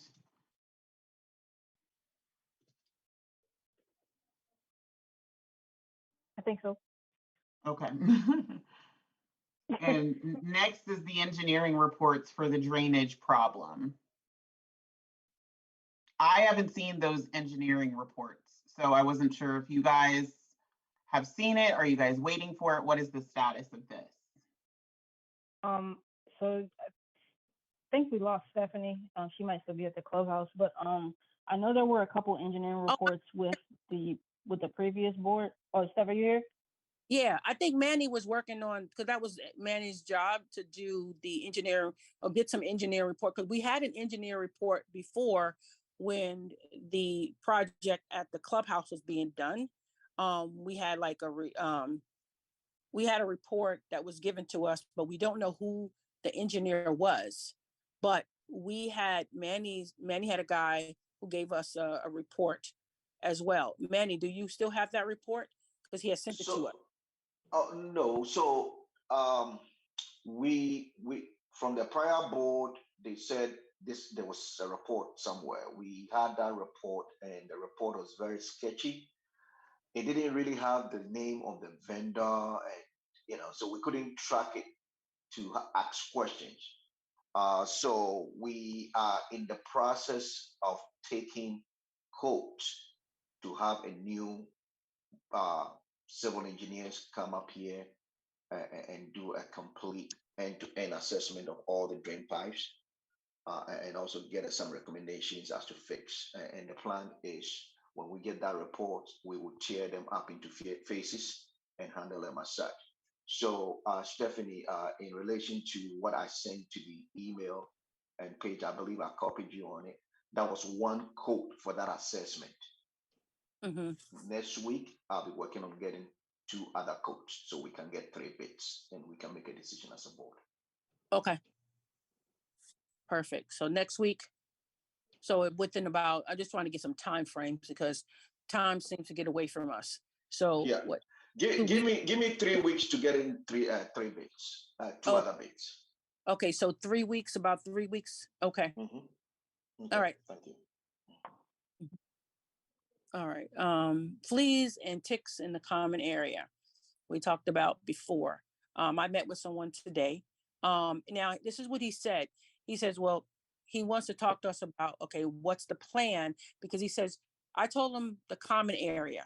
Now, he says the common area be fine, but what about in front of the homes? Because if you only treat one area, the fleas will go from that area to the other area. He said, so you probably need to do the whole area. He said, also, you got to find out the root cause of why you're having this problem. And he said, do you have a rodent problem? I'm like, I don't know if anybody see a lot of rats or mice. I haven't seen any, but I don't know. Some people may have them. He said, because those usually the first varmints that have, that carry fleas and ticks. Also, he said, do you have like a cat problem? I said, well, yeah, we have quite a few cats in the neighborhood. He said, so yeah, that's we have a rodent problem over here on our roof of houses. Okay, so that he said so that's a problem too. That's going to keep the fleas around as well. The cats, the rats, all that, or mice or whatever you have. He said so what they would do is they would put stuff down to kill the fleas, but then you have to focus on, they're gonna put stuff to kill kill the mice in the rodents, that's running around. So you got to let people know if they are feeding the cats, he said, they're going to stay and you're going to keep having this problem and you're going to have to keep paying, a monthly thing just to kind of keep it down. Now, what I seen happen is when I got the spray that you get and you add the water to it and it goes into the hose, that doesn't work. I tried it. That thing did not work at all. I used 2 bottles of it. It didn't do nothing. So the fleas were still jumping. So I used a granular, I sent it to Ty, a picture of it. I use this granular stuff is what they have, but it's much more potent, he said. And all they do is they wait till it rains. And when it rains, it'll kind of, do what it's supposed to do, but they'll throw that on all over the area. And the one I have worked perfectly. Once I put it down and I watered it, I didn't have any problem with fleas. So he's saying, so you have to look at it as a multi-dimensional kind of thing. We have to get to the root cause, correct the root cause, because if not, you're going to continue to have this problem. So do we want to focus on spending money for this every month or every couple of months? Because it'll last for about 3 months. And that's going to be in our budget to make sure that we're doing, or we can do it now one time. But then we got to look at the fact that the other neighborhood that's within our neighborhood, if they're not following, the things that we're doing, guess what? We're going to have this issue as well. So my suggestion is maybe we just get it done one time and then just tell everybody, just to remind them that the granules or whatever the things that I've used does work good, and they can probably put in on their own areas in the front yard and in the backyard. That can help keep it down. Maybe something to put in the next newsletter or possibly in an email blast, just as a suggestion. Yeah, just to kind of help, because when I did it, it helped my yard.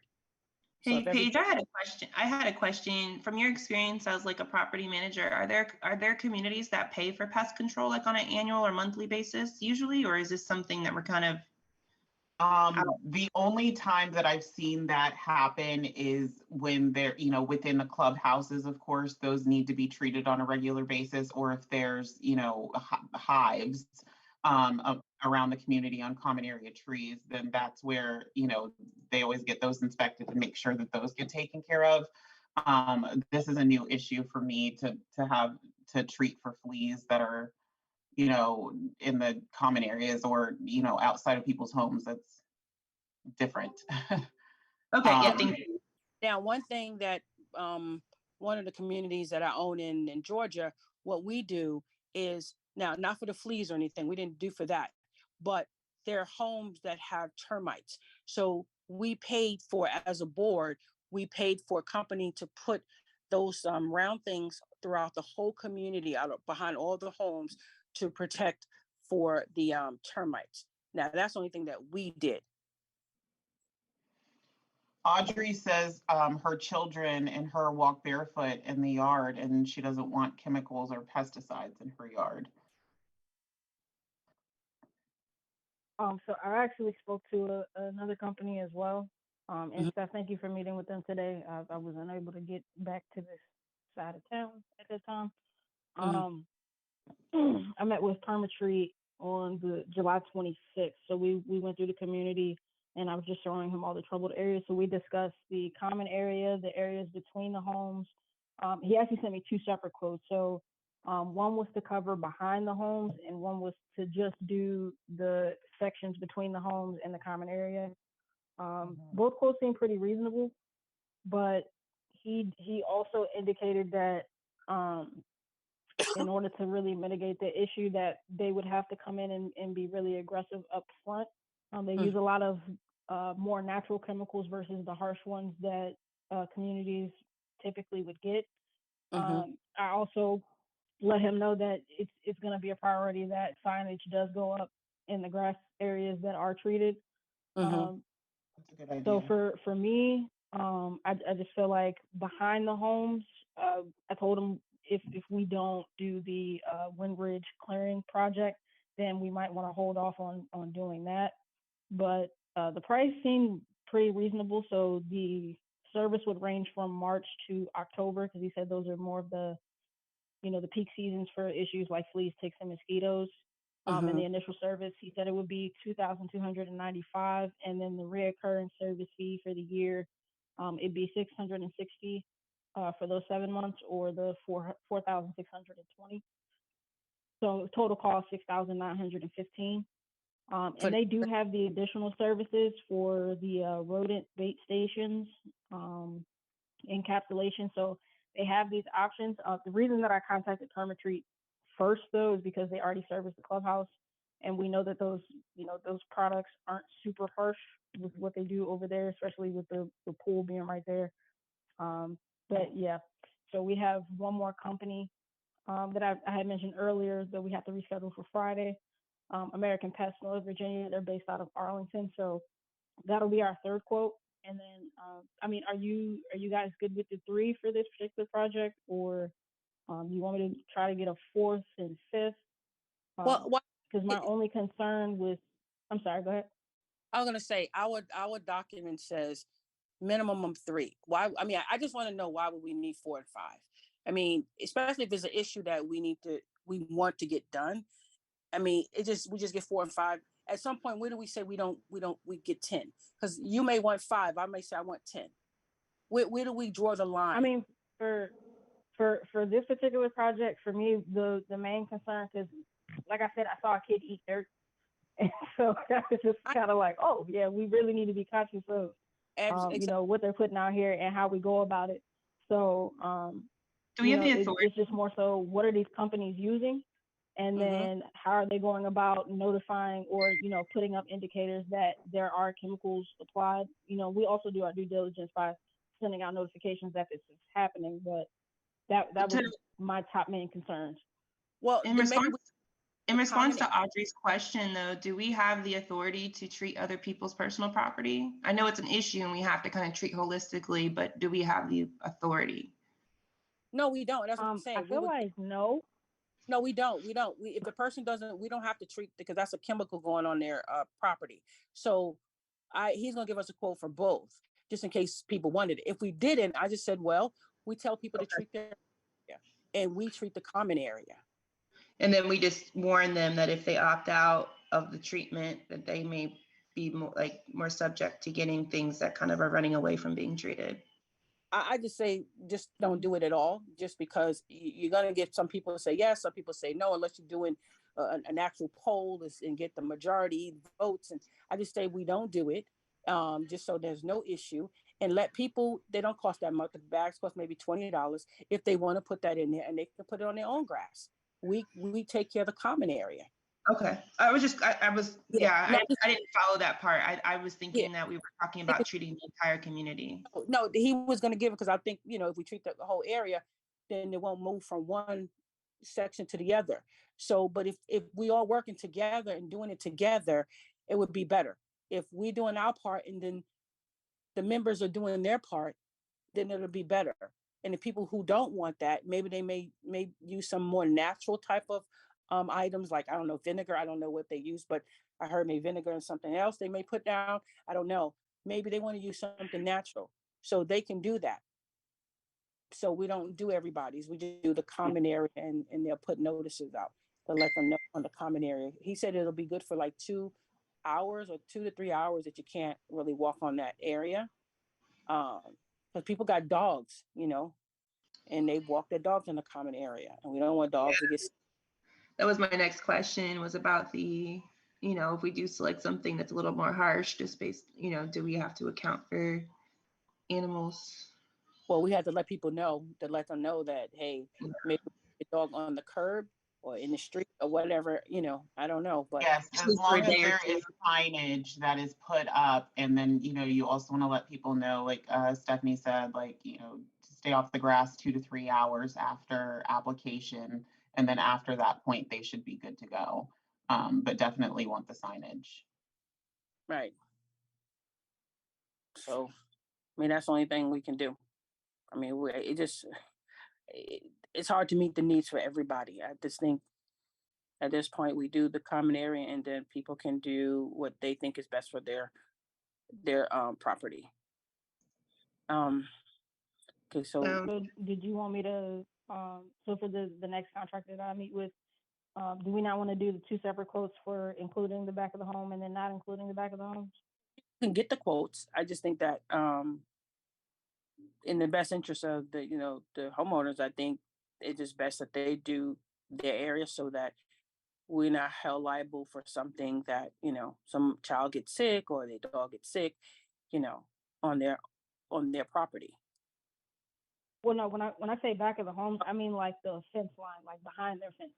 So where like typically people put their trash cans and stuff, not the backyards.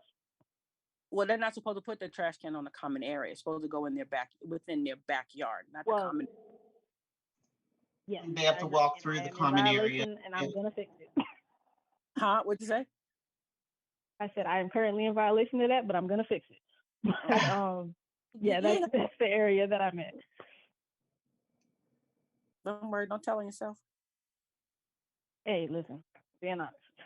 Hey, I'm coming for you. Trash can comes up to my shoulders. That's okay. As long as you fix it, we don't have a problem with it. So I think that's the only thing. Okay. Any other issues with the fleas and ticks, and I guess we'll make a decision on that. Do we have to notify our landscaper? Is that something like, because we probably don't want them to cut within a certain, like we'd have to coordinate, right? Like we have to leave it there for a couple of days before it can be cut or anything like that? No, they said a couple hours. Oh, okay, cool. Yeah, a couple hours. But we definitely want to let them know because we don't want them to be out here the same day that these guys, who, if we choose somebody, for them to be out here the same day that they're doing the landscaping. I think it'll probably be best to let landscaping come that 1 week. They come to cut low, and then let the people come out and treat after the grass is cut. Yeah, I agree. So we can work on that. Anything else with the fleas and ticks? Anything else with the No? Okay. Noise complaints. Huh? I was saying nothing here. We were good to move on. Okay. Noise complaints. We have talked about this before, and I know that, the attorney was saying, okay, well, an can't do that, can't get an injunctive relief or whatever, but our resolution or our declaration does discuss noise complaints. Now, anybody can file a complaint. Okay. Now, you go to a hearing, that's where a hearing is to say, hey, there's evidence to show or there isn't evidence to show. But I think when a person files a complaint, they have the right to do so that anybody they're filing a complaint about, that they have due process. So, that should be done because, for example, if someone complains about their neighbor's noise and they're renters that are living in the property, the owner is not aware of it, then something happens, but they already told us, but we did nothing about it. We didn't even tell the owner. Now something happens, let's just say, God forbid, there's a conflict, there's a fight, someone get injured, anything can happen. Now the owner can say, well, I didn't even know that this was a problem because nobody told me. So I think every owner should know if there's a complaint about their property. I mean, we've done that already, with a complaint about an owner's property. So I think everybody has a right to know if someone is complaining about their property, so they can do what they need to do to fix it. We don't have to necessarily disclose the source of the complaint, right? Just that there was a complaint. Never. We never tell them who. Okay.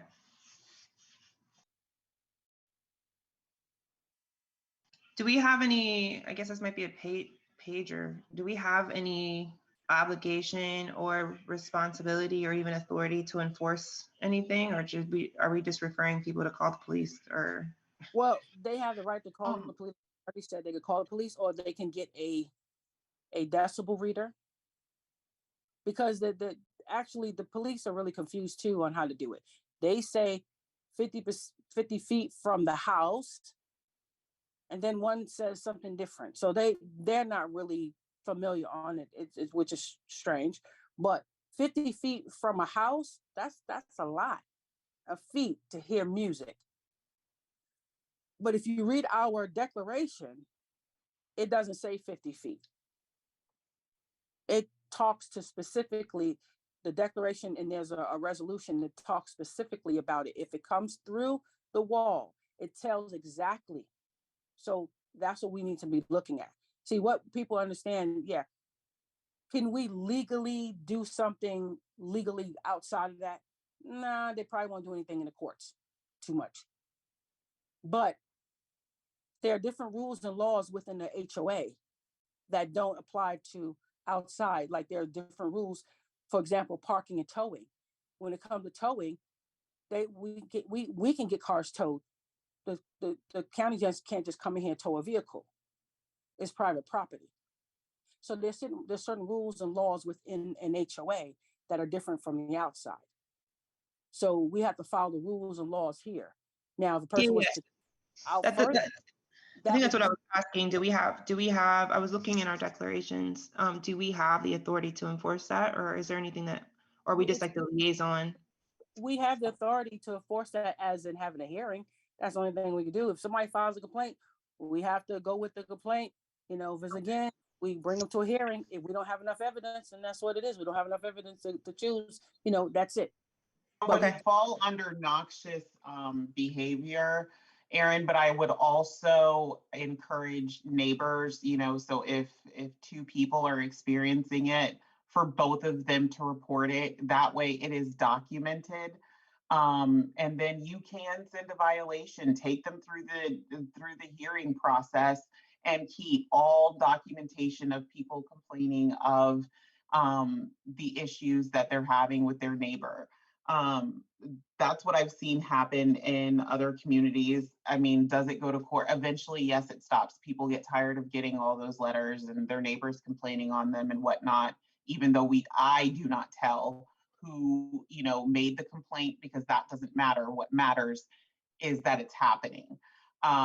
And so I've seen it happen in other communities where, you know, we've sent letters, we've documented it, and then they have gone to court, and we had all of the documentation. But at that point, I guess it's during their discovery, they are able to disclose who complained about them. That is something, but that's only in the court. If it gets that far, where, you know, that person can find out who was complaining about them. Does that make sense? Yes, thank you, Paige. Yes, ma'am. So it does actually go to court sometimes. Yes, it can go to court, just like any other violation, if it continues and you have documentation, injunctive relief. Mm-hmm. Okay. Okay. So yeah, so I'm just saying, if somebody have a complaint and they want to file a complaint, it is our right to make sure that their complaint is filed. And there's a document that we can send to them, and it's formal, and then we send a letter, or management will send a letter and let them know. So okay, any questions on that? No, okay. So we're going to review contracts. I put that up there because I know we may have some coming up, and I know some may have 60 days to let them know, or 30 days. So I just wanted to make sure that we are not behind anything. Well, we already know that we're not renewing landscaping. That's not happening. So we're going to be getting bids, right? Paige, you're going to be getting us some contract bids for landscaping and for snow removal. And for snow removal, that's correct. Okay. And your landscaping just requires a 30-day notice. So we can just make sure that we have something in place before then. Okay. And there's no other, trying to see any other contracts that's coming up that. Well, your pool contract, you'd mentioned that you might want to bid that out. Is that the case? Yes. Yeah. So, because that's up on September the 4th. Okay. And then your trash contract doesn't end until January 31, 2025. Okay, so we got a little bit of time for them. Yes. And Stephanie, for landscaping, the two companies that are providing bids for the trees, the Complete, and then the one that was the sister HW company Lawn. to Lottie's. HW Lawn. HW Lawn, No. It was the Complete Landscaping, and then the lot. Oh yeah. Sorry, HW. Yeah, is the Lottie's sister company. I'm sorry, you're right. They're going to provide separate quotes for landscaping contract as well, so that if that's helpful. They did when we walked through to talk about trash pickup, because we need a bid for that as well. They also are going to assist with the landscaping quote for general landscaping, leaf removal, as well as an HW Lawn also does snow removal. And they were going to help give us the quote separately for that. okay. And I think it's best that we get these things early so that we're not waiting to the last minute and then rushing. And then I can grab another one. I have actually worked with HW Lawn. I have them on a couple of my other properties as well. So they do a pretty decent job, and they have pretty fair pricing. So okay. Your budget will be coming out here very soon as well. So we will be on the lookout for that, and probably need to have a budget meeting, once all of that is taken care of. But we want to make sure that all of your contracts are up to date prior to, so that we can put accurate numbers in there. Okay. Yeah, good. Okay. Okay. Next is the landscaping project. Yeah, landscape project in front of the clubhouse. I got one bid so far. So I have to get some more. And this one guy, he's from, what is it? The landscaping company off of 610. He's the Meadow Farms. Yeah, Meadow Farm. He's the architect over there for the landscaping. And he gave it pretty detailed in what it's going to look like. He did the diagram and everything aware, and he even gave pictures of what the flowers would be from the circle that he had. But we can always change them and say, oh, we know we want maybe something like this if it's best, because we want something that's going to be low maintenance, because we don't want something that's going to require a lot of maintenance for us. So something low maintenance. So he kind of chose those things. But if there's something else that's low maintenance with better colors or whatever. So now, since he gave us a diagram of what they're going to do, I mean, it really explains everything, very descriptive. So, and I think this is probably the most descriptive proposal that we've gotten from anybody when it comes to work in this community. So I'll get 2 more so that we can work on that, because this is a project I would like to have done at our party, but I don't think that's going to happen in time. But it would have been nice. And I was thinking, he said they won't remove, he gave a quote of not removing the current brush there, because he said they charge a lot more money just to remove it. He said it'd be best if you have somebody who could just remove it, and they'll come in and they'll do all the other stuff. So I was thinking whoever was going to be chosen to do Windridge, they can come and just take that stuff out for us all at the same time, before they come in and do the work. And we just Stephanie, the proposals that you're getting for the work, will that include maintenance as well throughout the year, like pruning and all that stuff? Oh, no, that's the landscapers. This is just the designer to put in, for them to put it in, and then it'll be the landscaper's responsibility to maintain. Okay, so we'll need to make sure that that's included in our landscaping proposal then. Yes. Correct. Yeah, because and I wanted to say this, because if we cut all those back and we don't maintain them, they come back in a couple of years or less than a couple of years, and we got to spend more money. So right. So yeah, and we need to make sure that, well as the front entrance is in there, to cut back those trees or whatever is there. Just as a suggestion, HW Lawn, they did a really nice job at another one of my communities at the entrance. Not quite as big as this, But if you wanted to get a proposal from them, they do design these type of things as well. Okay. Just as a suggestion, since they're going to be out on site anyways. Oh, absolutely. Absolutely. Yeah. And if they So can come. that email, that thread, that's subject line says Potomac Hills walkthrough with Nicole on there. That's HW Lawn if you wanted to steal their email address for follow up. Oh, hold on. I can send it to you. I just wanted to let you know that we have an email thread with them, and if you wanted to say, hey, by the way. Yeah, I'll look at, just send me that. It says with okay, Nicole. Nicole is the person from the company. Yeah, Nicole. Yes, I've seen that. I will HW, reach out to them and meet with them and show them the design that the other company has, so we compare and everything the same. I just won't show them the price. No, can't do that. Yeah, I'll show them the price. So they get to see, so we know it'll be the exact same things. Let me see. This third-party contracting resolution revised. This third-party contracting resolution was revised by the attorney over a year ago. Did she revised it a couple months ago. We talked about it over a year ago, and that's where we would increase it to, I think, is $1,000 or $2,000. I can't remember now. But we definitely going to need to look at that so that we can vote on it, so that everything over $250, we don't have to keep getting 3 bids.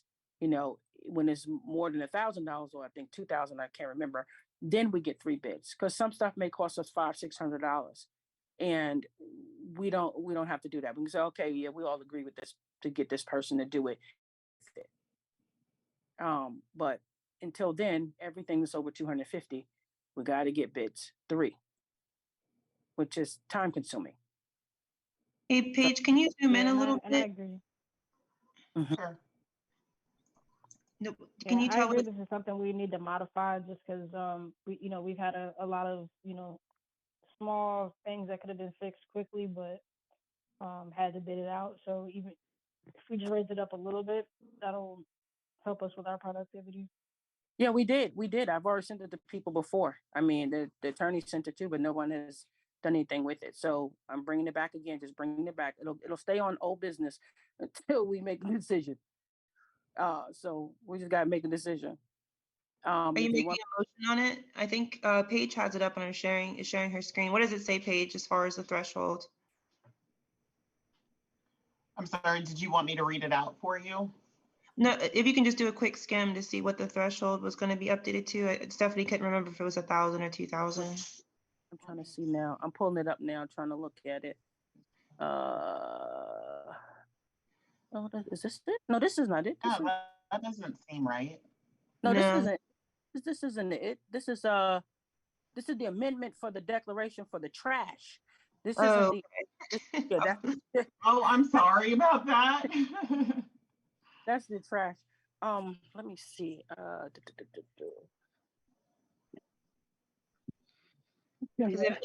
If Marguerite's already drafted them, it's in our docs. It's in our yeah, because I don't know if I've seen that third party. No, you didn't. It's a third party. It's in our Google Docs. Gotcha. Yeah, it's in our Google Docs. Let me try to plug in my laptop.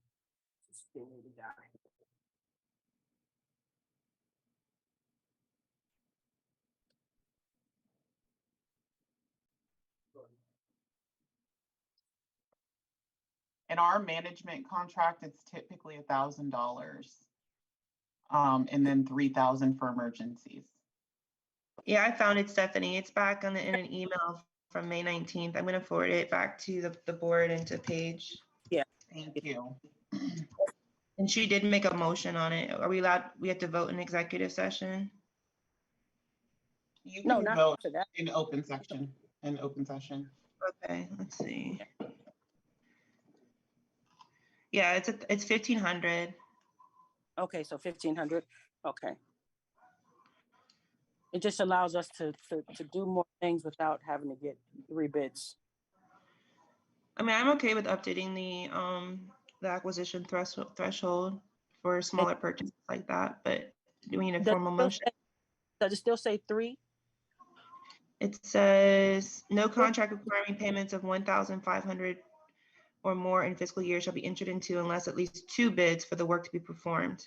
That needs to And be then, 3. and then for 1,000, it says, It needs to be 3, not 2. It needs to be 3. Not for that threshold, Stephanie. No, that's what the attorney said. oh, so we need to update that letter number 1 then to be 3 Right. bids, and then the number 3 can stay 2 bids. No. She's saying it has to be 3 bids for anything above $1,500. That's what's supposed to go to $1,500. Because I thought I could put 2. She put 3, and she sent it to us to revise it like we always do. We go, okay, we can revise it, we change it. So I put 2. She said no, it should always be 3. Okay, so I think number 3 on the page where it says 2 bids for anything between 1,500 and 1,000 is what we were talking about just now. Right? Yes. Right. But I thought, okay. Let me see. Is this the one that the attorney revised? This is in the I just supported the one that you had sent for motion and nobody and so that I think this is the one that needs to be revised. And then number 4 says only there's no It should be a Google doc that was revised by the attorney, not the one that I sent, because she had to revise that. So it's a Google doc that had revisions on it that the attorney did. Okay, I'm looking now. I think I found it. No, that one still says 2 bids too. The one that says revised. Okay, I don't have the Google Doc if you want to send that, and then we can vote on it. Okay. Because the one that says revised still says 2 bids for over 1,500. Yeah, they both say 2. It says 2 bids, but it's supposed to be 3. Because when she sent it, it said 3, and she was like, "We can change, just look at it." So I was like, "Oh, can it be 2?" She said, "No, it should always be minimum 3." Gotcha. Even going up. The one I have in front of me that's on the Google Drive, it said any fiscal year shall be entered into unless 2, but it has 3 in parentheses. So I don't know if she meant to change 2 to 3. Yeah, I think that was a clerical error. Yeah, so it should be 3. Okay, so we need to revise that. We can just fix it, making sure that it says 3. Okay, so are you gonna, and then you're gonna resend it to us for motion? Yes, I can do that. I'll just look at, make sure everything's just 3, and it should just be, I think 1,500. Yeah, it said the one I looked at said over 1,500 is 3, or it said 2. We want that to be 3, and then it said between 1,500 and 1,000 was 2, and then anything under 1,000 there was no minimum number of bids required. Right, and she's saying it should be 3, even if it's less than that. She said it should always be 3 bids. Okay. So what are we voting on then? I think if it's more than $1,500, that's what I said initially. Just $1,500. Anything more than $1,500, just 3 bids. Doesn't right. But I'm saying, so we're getting rid of that in between threshold of 1,000, 1,500, and we're saying anything over 1,500 is 3. Anything under doesn't require a minimum number of bids. Exactly. Okay. I'm sorry. Can we say that one more time? So anything. Right. So anything. Go ahead, Seth. I'm not gonna say anything over 1,500. We need to have 3 bids. Anything less than 1,500, then we don't have to have bid it out. We can just choose. And that's for anything. Yeah, we just make a motion based on the one bid submitted. Right. We just motion. We don't have to get three Right. bids while we motion.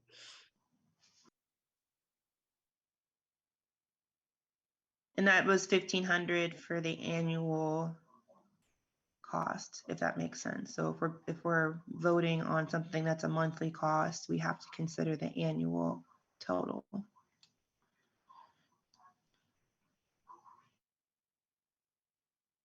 Yeah, so pretty much it's identical to what we already have. It's just that the amount changes.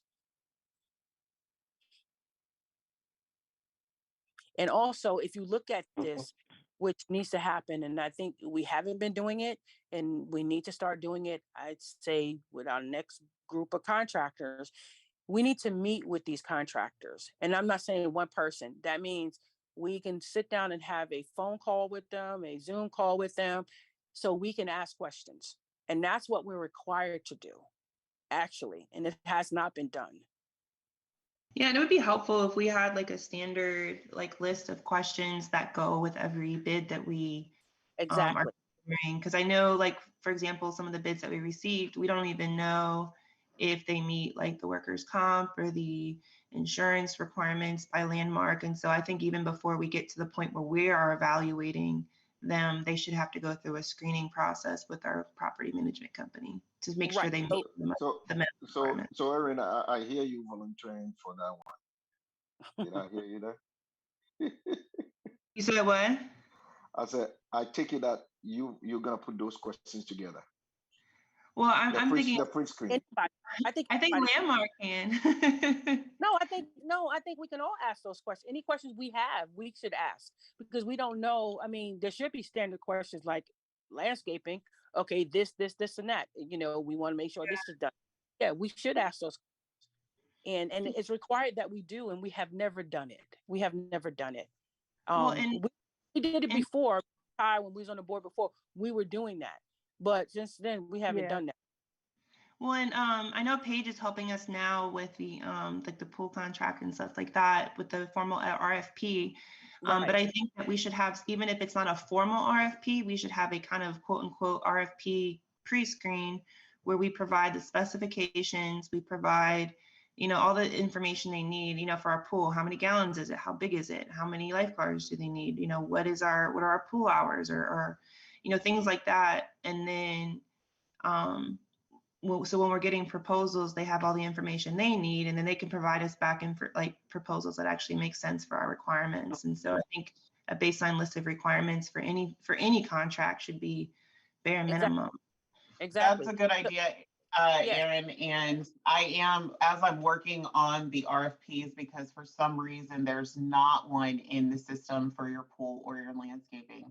So I need to create those. And so my thought is to take from the contract you currently have and try and create a scope of work. And then before sending it out to any of the contractors, just sending it to you guys for your review, because you guys know better than I do, you know, the specifications of the pool. You know, as I get to learn that kind of stuff, you know, I will. But until then, whatever information I can pull from your current contract as a scope of work, I can send forward to you guys to make sure that we've touched bases on everything. Yeah, I think without pool, we have the copy that we have now. That's pretty much what we sat down and talked with them with, and got what we wanted. So it can kind of identical to what that is now. But we'll look at it anyway, you know, if there's any changes that we need to make.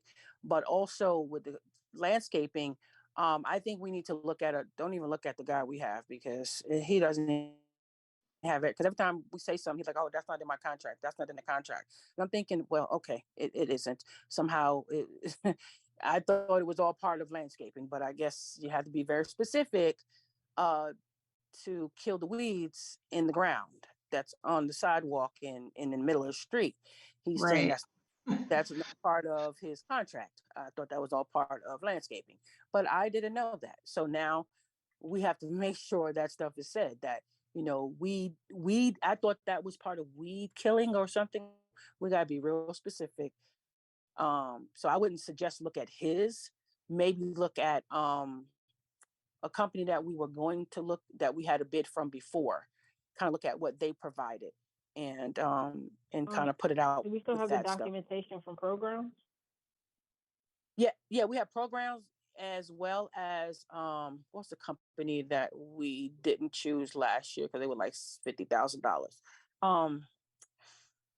I can look at it, but I can God, what's the name of it? They're well known. They do a lot of communities. Was it Shenandoah? No. Oh, we used to have them. Brightview? Brightview, right. We had Brightview. I mean, we didn't have Brightview, but Brightview was the one that gave us a quote last year. So we can look at theirs. They're very detailed. And we can tweak and say, we can look at it and say, is something we don't want in there or something we need to add in there. we can just look at theirs, but don't look at the one we have now because that's not going to help you. And something else, I need to create a map for them so that we can highlight all of the areas that we expect care. That way, whenever they say, oh, that's not in the contract, we can say it was highlighted in this map. So do you want me to, I can do my best to try and, mark all those areas, or I can provide like a blank that maybe we can, I can send it to you and you can help me with, all of the areas that need work on a regular basis. Maybe color code it in a way where this is done quarterly or this is done, every, 7 to 10 days, something like that. I don't mind creating it. I just want to make sure that I cover all bases. Yeah, that's fine. That's fine. Now, I was going to say, I don't know if this is what we want to do. It probably costs us more money, but I'm just looking at the big picture. Everybody don't have, some people have bushes. Some people don't. They have bed weeds and all that stuff. One of my communities that I own in Georgia, that's all part of it. That's all part of our landscaping, is maintaining the grass in the front and the shrubbery. So they will come and make sure the shrubbery is cut. Everything in front of the house is cut. So I don't know if we want to add something like that. So me personally, I don't Because think you that's see a good idea, just because certain people are super sensitive about, their flower bushes or their garden or whatever. Yes, I just think that'll create another issue that we're trying to mitigate right now. Yeah, because if we had originally had all the same bushes in here, it would probably make sense. But since so many things have changed and people got flowers, okay, yeah, just an idea. Right. Hey Paige, can we just add one more thing to the pre-screening is references, as I think every vendor that we get for some of these higher ones that require 3 bids, we should require at least 2 references. Absolutely. Actually, their proposals, the good proposals should include them already, but I will absolutely ask for them. Okay. And maybe, yeah, definitely, because okay, and then, so we're done with that, and we can go with new business. Okay, we're in new business. Okay, getting a company to clean the common area. I know we had the one guy, but he said he was open to talk to us about, Pricing. Yeah. So I'm still working on the one guy I did the walkthrough with, who's going to provide us the HW landscaping, their sister company Lottie's. I provided him the specs of what we would need. They also provide, he's going to provide quotes separately. They also provide services to fill the dog waste container bags. I told him we just bought a bunch, and so what he said is that if we got into a contract with them to make sure those stay full, he would just buy those from us. And then they would make sure that those stay full, on top of making sure any waste containers that if we want to get them on our dog bags, like so the waste bins that actually attach to them, then they would also provide services to empty those, as well as community cleanup. And so what I did is I did a walkthrough with him and showed him where our different dog stations are. And so the ones that are right next to community trash cans, we didn't necessarily need waste bins attached to those. But I pointed out the ones that don't have a trash bin near them, and so he's supposed to quote us on separately for adding waste bins to those ones, as well as installing maybe 2 more in the community, to kind of make sure that they're equidistant up, because I know Windridge has a very large gap between where the different waste stations are. And so he is supposed to get back with us, and I asked him to quote everything separately so that when we compare different quotes, we would be able to compare apples to apples. Okay, that's fine. Yeah, because the guy I was talking with, Dane, Skillful Hands, he said that he can do the same thing. He can put them on the current poles that we have, but he doesn't do cleanup. He said he doesn't do that type of stuff. He just a handyman. So quote from him for installation. We can compare those as well, because I know the people I have that assist with my dog waste cleanup in my yard, they also do dog waste station installation, so I can ask them for a quote as well. They're called Poop 911. Okay, okay. That's adorable. So yeah, so we can. So with the because I'm gonna have to break this up in a minute. So one section is cleaning the common area, and that's Lottie's Exterior Clean LLC, but Skillful Hands does not do that, correct? No, they don't do cleaning. Mm-mm. He's Okay. he's a So man. He can do the trash bin, those things, and he can also install stuff at the like at the parks and stuff. He can install for the dog park. I mean, dog run. He can install stuff like that. And Exterior Clean did say that they may have another vendor that they work with, kind of partner with sometimes, that would be able to provide us a separate quote to get our third. But I was still looking for someone else to do it as well. But that would be the quote we should receive this week should be the second one. So Ty, I didn't want to cut you off, but additional Oh, no, you're context. good. Okay. So also we may need to talk to someone who can replace our signs that we have in the community. There's some that need to be replaced and some probably just need to be removed because they don't have anything on them. So we probably need to either get rid of those totally or put a new sign up there and or whatever. But we have a lot of signs throughout this community. So I think we definitely need, and also the street signs, some of them are leaning. Maybe we can get someone to get a quote to fix those and as well. So let me see. So also, Debbie, sorry, was it Debbie following up on that page? Are you able to assist on that capacity? Debbie was looking at, she had somebody that she was looking into to help update all of our signage in our neighborhood. I can absolutely look into it. She didn't mention anything to me about it, but I did write it down to follow up. So I have someone that I can call. okay, good. And we can just order them and it'll be cheaper if we order than they install.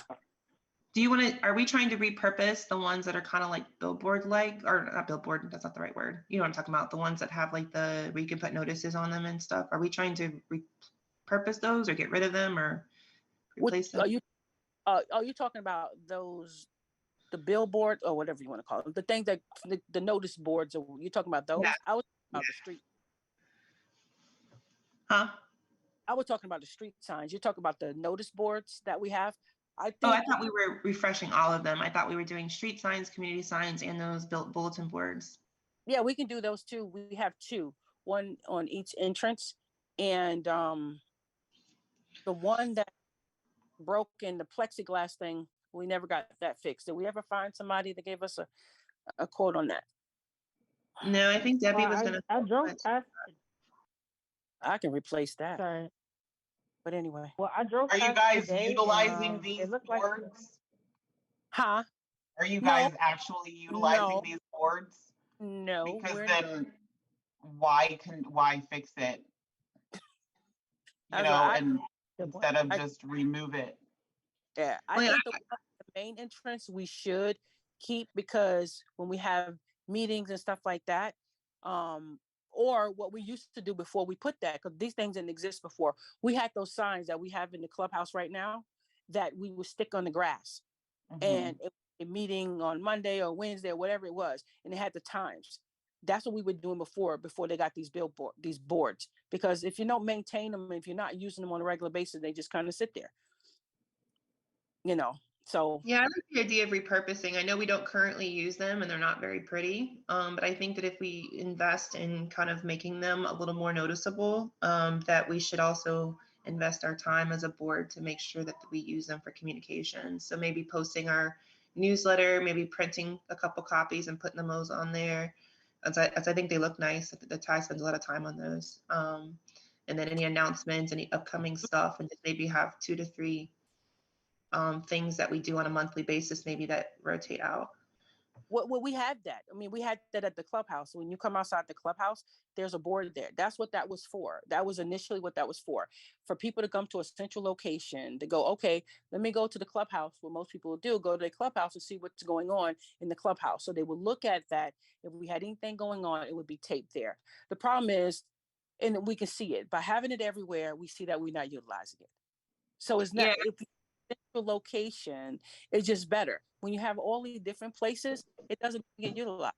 I think We have the three, right? We have the three. We have the clubhouse one that you just referred to, and then we have the one up front and the one at the top. And so I personally like the look and feel when I go into a community that has a community board.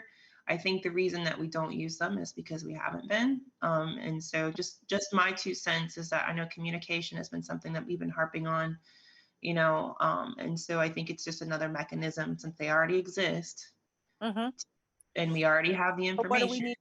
So what do we need to do to fix it? Because we talk about it. So what's the to fix it? It needs to be it needs to be refurbished. I mean, they're not like painted, sanded, the plexiglass replaced. Like it needs to be refreshed. And then we need to commit as a board to keep it updated.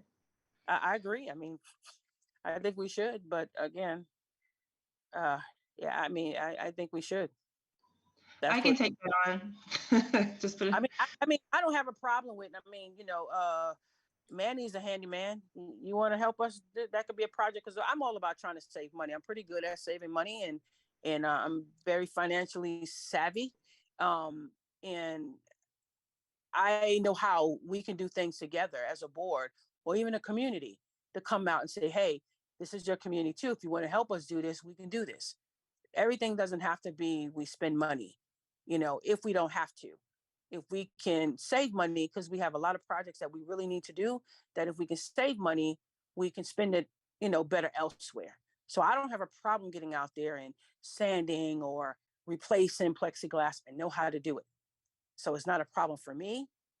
I just think, you know, I think we all should help and take part in it, not just one or two people. So, you know, it's all about, I think, to save money. I mean, I hate to waste money unnecessarily. Hey, Manny, do you want to take that on too? That's not hard. I mean, that's not a whole lot to do. I mean, I can give Linda a hand. I'm just not a professional. I'm gonna no, it doesn't take. It's already up there. All it needs is a little bit TLC, a little bit of paint, and that's it. All right. Anybody, Fred, do you know how to do anything like that as well? You had many laughing at me, right? No, I'm on mute. I heard you, man. There's a reason man is laughing at me. So I'm not even gonna respond to it. Oh. We don't know what your skills are. We're just trying to see what your skills are.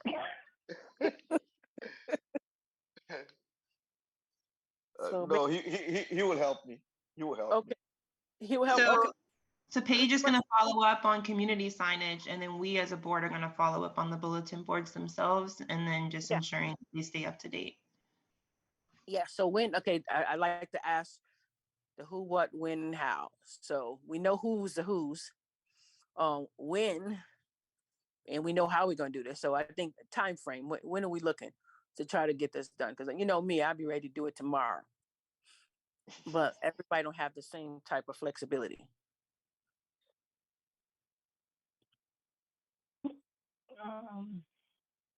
Manny, Fred, are we trying to do it before the pool party? I would love to do it before the pool party. That would be perfect. Okay. Before the pool party. All right. When is the pool party? Oh, the 4th. When is the pool party? The 4th of September. It's usually our last weekend that our pool is open. That last Saturday, we usually have it on. So I think isn't it the 4th? Because it's after the holiday. I think it's after Labor Day. Is Labor Day? Is it Labor Day? I never remember the. Well, Labor Day is that Monday, so a lot of people may be out of town. I know personally, I will be out of town. So it's like a month from this week. Something like that. So okay, so that's my question. Since people are going to be out of town, do we want to have it the week before that?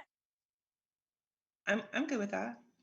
If we have just time. so that actually come, you know what I'm saying? Because if people are August 28th. Huh? So August 28th.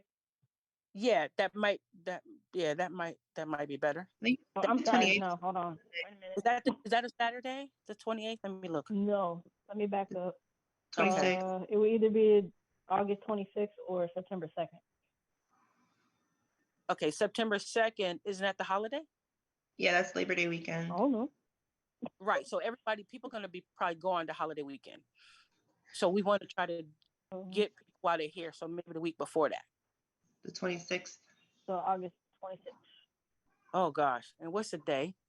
It's 2 weeks from now. The 7th. That is not reasonable. Yeah, that's not reasonable. We're gonna have to do it. Yeah, we're gonna have to do it after that. We don't got enough time for that. Okay, so it's gonna have to be September. Whoever's here is here. Cause yeah, we're not gonna be able to do that. That's too short of a time. I mean, I could get it done, but I just 2 weeks. I don't know. I could do it. We got a lot going on already. 2.5, 3 weeks, but Yeah, we got a lot going on. So, yeah, let's go for the last weekend. Our last weekend that is open. That last Saturday. We'll just have to go with that. And I think that's the 4th. Mm-hmm. Let me look. We gotta look at our contract. The 4th is Sunday. So it'll be the 5th. Sorry, the 4th is Monday, so the 3rd would be the Sunday. So it would be the 2nd. It'll be the 2nd. Okay, well that's the Saturday she was talking about. Yep. So yeah, it would have to be the Saturday. Because after that, the pool will be I'll closed. go ahead and update the newsletter on the I can update the newsletter on the website. Yeah. And then we can just send out communication about it once we get closer to it. Yeah. So but if we choose. Guys, I hate to be the timekeeper here. It's 10 o'clock and we haven't been in executive session yet. So yeah. Some of us, we got early bedtimes. I agree. Oh, okay. Let's just pick a day. Let's just say the 2nd, because we don't want to change it too much. So we'll just say the 2nd. And we'll change it. And okay. Now, what's our budget? We need to have a budget for this. What's the budget? You know what we spent last year? Last year we spent. I was good. I was savvy about it. I think it was less than maybe 2,000, 2,100. But this year, yeah, because I know you had came out of pocket up front, so yeah, but it was about 2. Try to prevent that this year. Right. So I say let's have a budget of, because we got last year we didn't have a DJ, so this year we're gonna have a DJ. We're gonna have to add that in there. I'm thinking 3,000 budget. That should be enough. A DJ be like what, $400 or $500? I don't know what they charge. I think about $400 or $500, and maybe. What would that budget entail? Is that just food? Yeah, that's food, DJ. $3,000. Yeah, you know how much it costs? I was thinking like 1,500. Last year we had a DJ, right? Yeah, but he was free. Yeah, but it was a resident. He was free. Can he do it this year too? I don't know. We can ask. That's what I'm going to ask him if he can. But if he can't, we need to put it in the budget. That's what I'm saying. We can have a budget of 3,000. Doesn't mean I'm going to spend 3,000.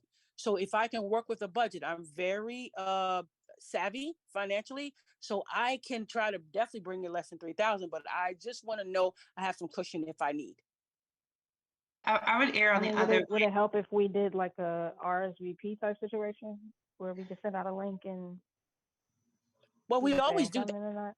But we don't want to waste time on, okay, how much we're going to spend. This is how we've always done it. We've had a budget. We worked on that budget, just like last year. We choose a budget because we got 3 weeks about to do this. So yeah, I think we err on the conservative side of 2,000 or 21, whatever you used last year. And then if you need to spend more, come back to the board and we can vote on it. Come back to the board. When we're going to come back to the board? We don't meet until another month from now. No, the email. We can do an e-vote. Oh, we can't even get. I'm afraid of that. I don't want to do. I just think $3,000. Let's do 2,500 then. 2,500 and whatever. Yeah, that's the mid number. Let's go with 2,500. Yeah. You okay with you? Yeah, I mean, 3,000. I'm probably not going to spend that, but I just like to have it in the event. I just like to have. I don't. With 25. Yeah. Okay. We'll just do 25. So let's motion. I'm going to motion the budget of $2,500 and that's going to include all supplies, food, entertainment. Now, I wanted to bring entertainers. Now, I'm gonna have to work on that myself. So I wanted to bring a celebrity entertainer. I wasn't gonna tell y'all who, but no, seriously, I'm serious. But I wasn't gonna tell you who.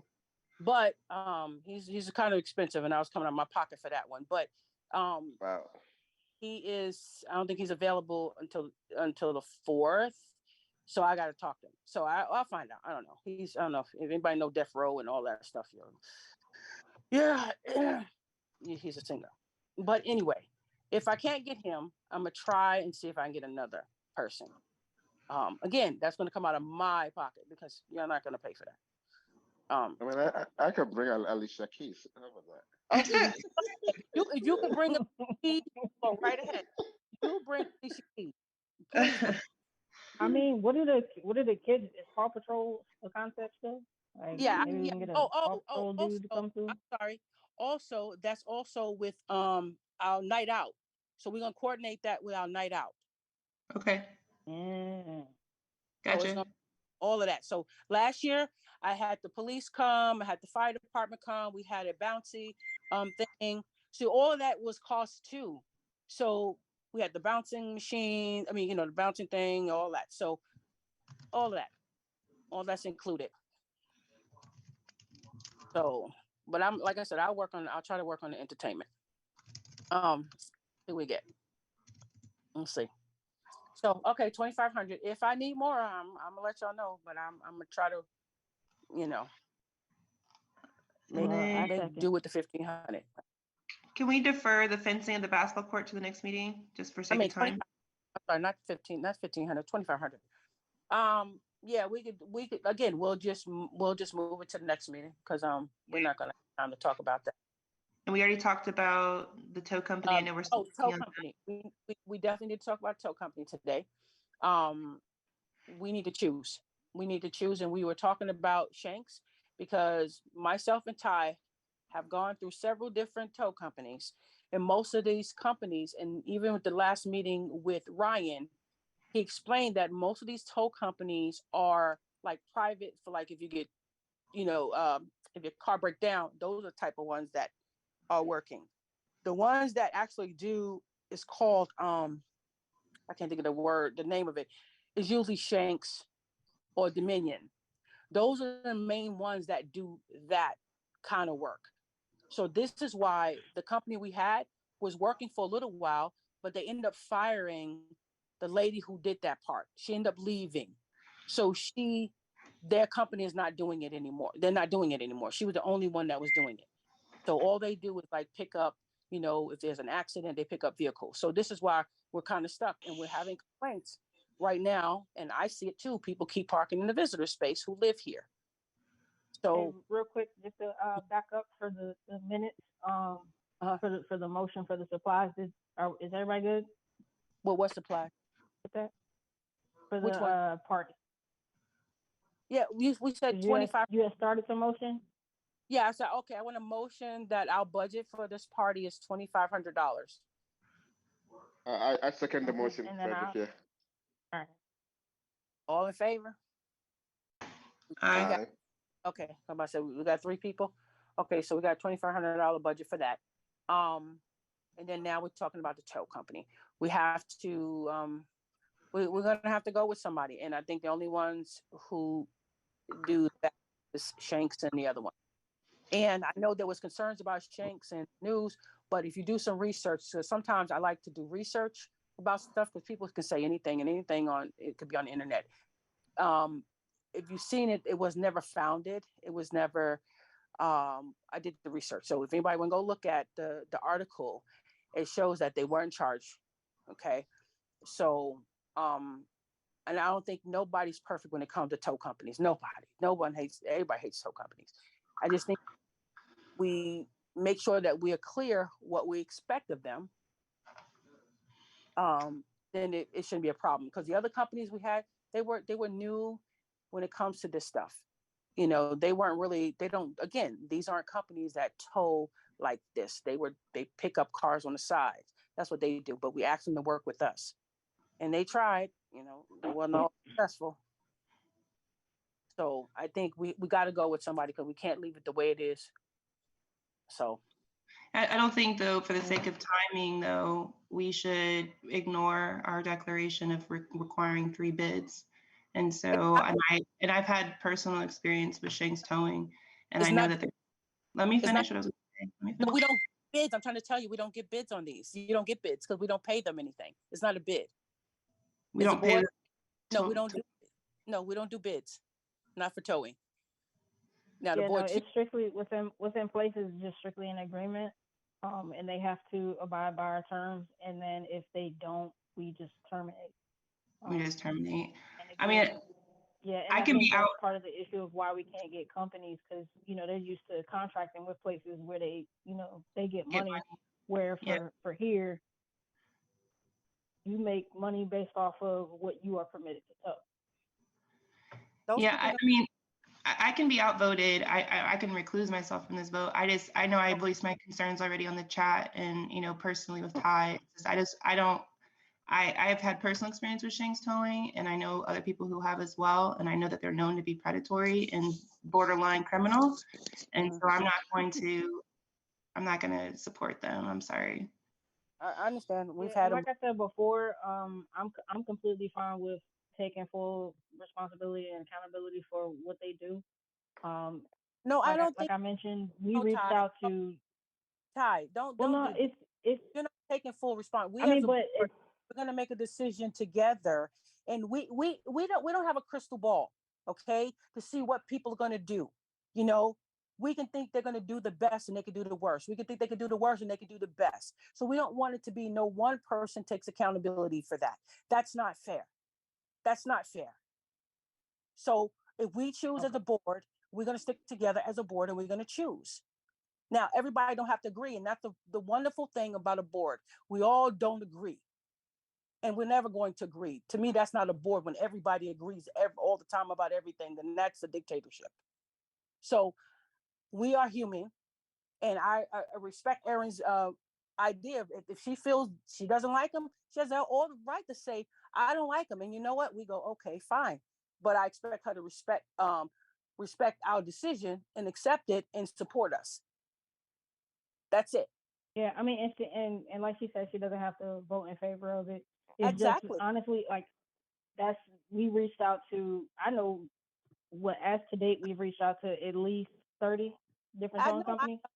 I know. I've And done. this is ranging from Occoquan all the way down to Spotsy, and it's just like our hands are kind of tied because we don't want tow lots to be in Spotsy. and it's just like. But some people don't even do communities. They don't like to do HOAs. They don't like to do them. And then when we so in relation to Shanks, I have also had a personal experience with Shanks that was very negative. But recently, no, it's been probably a couple of years. I mean, I was standing in my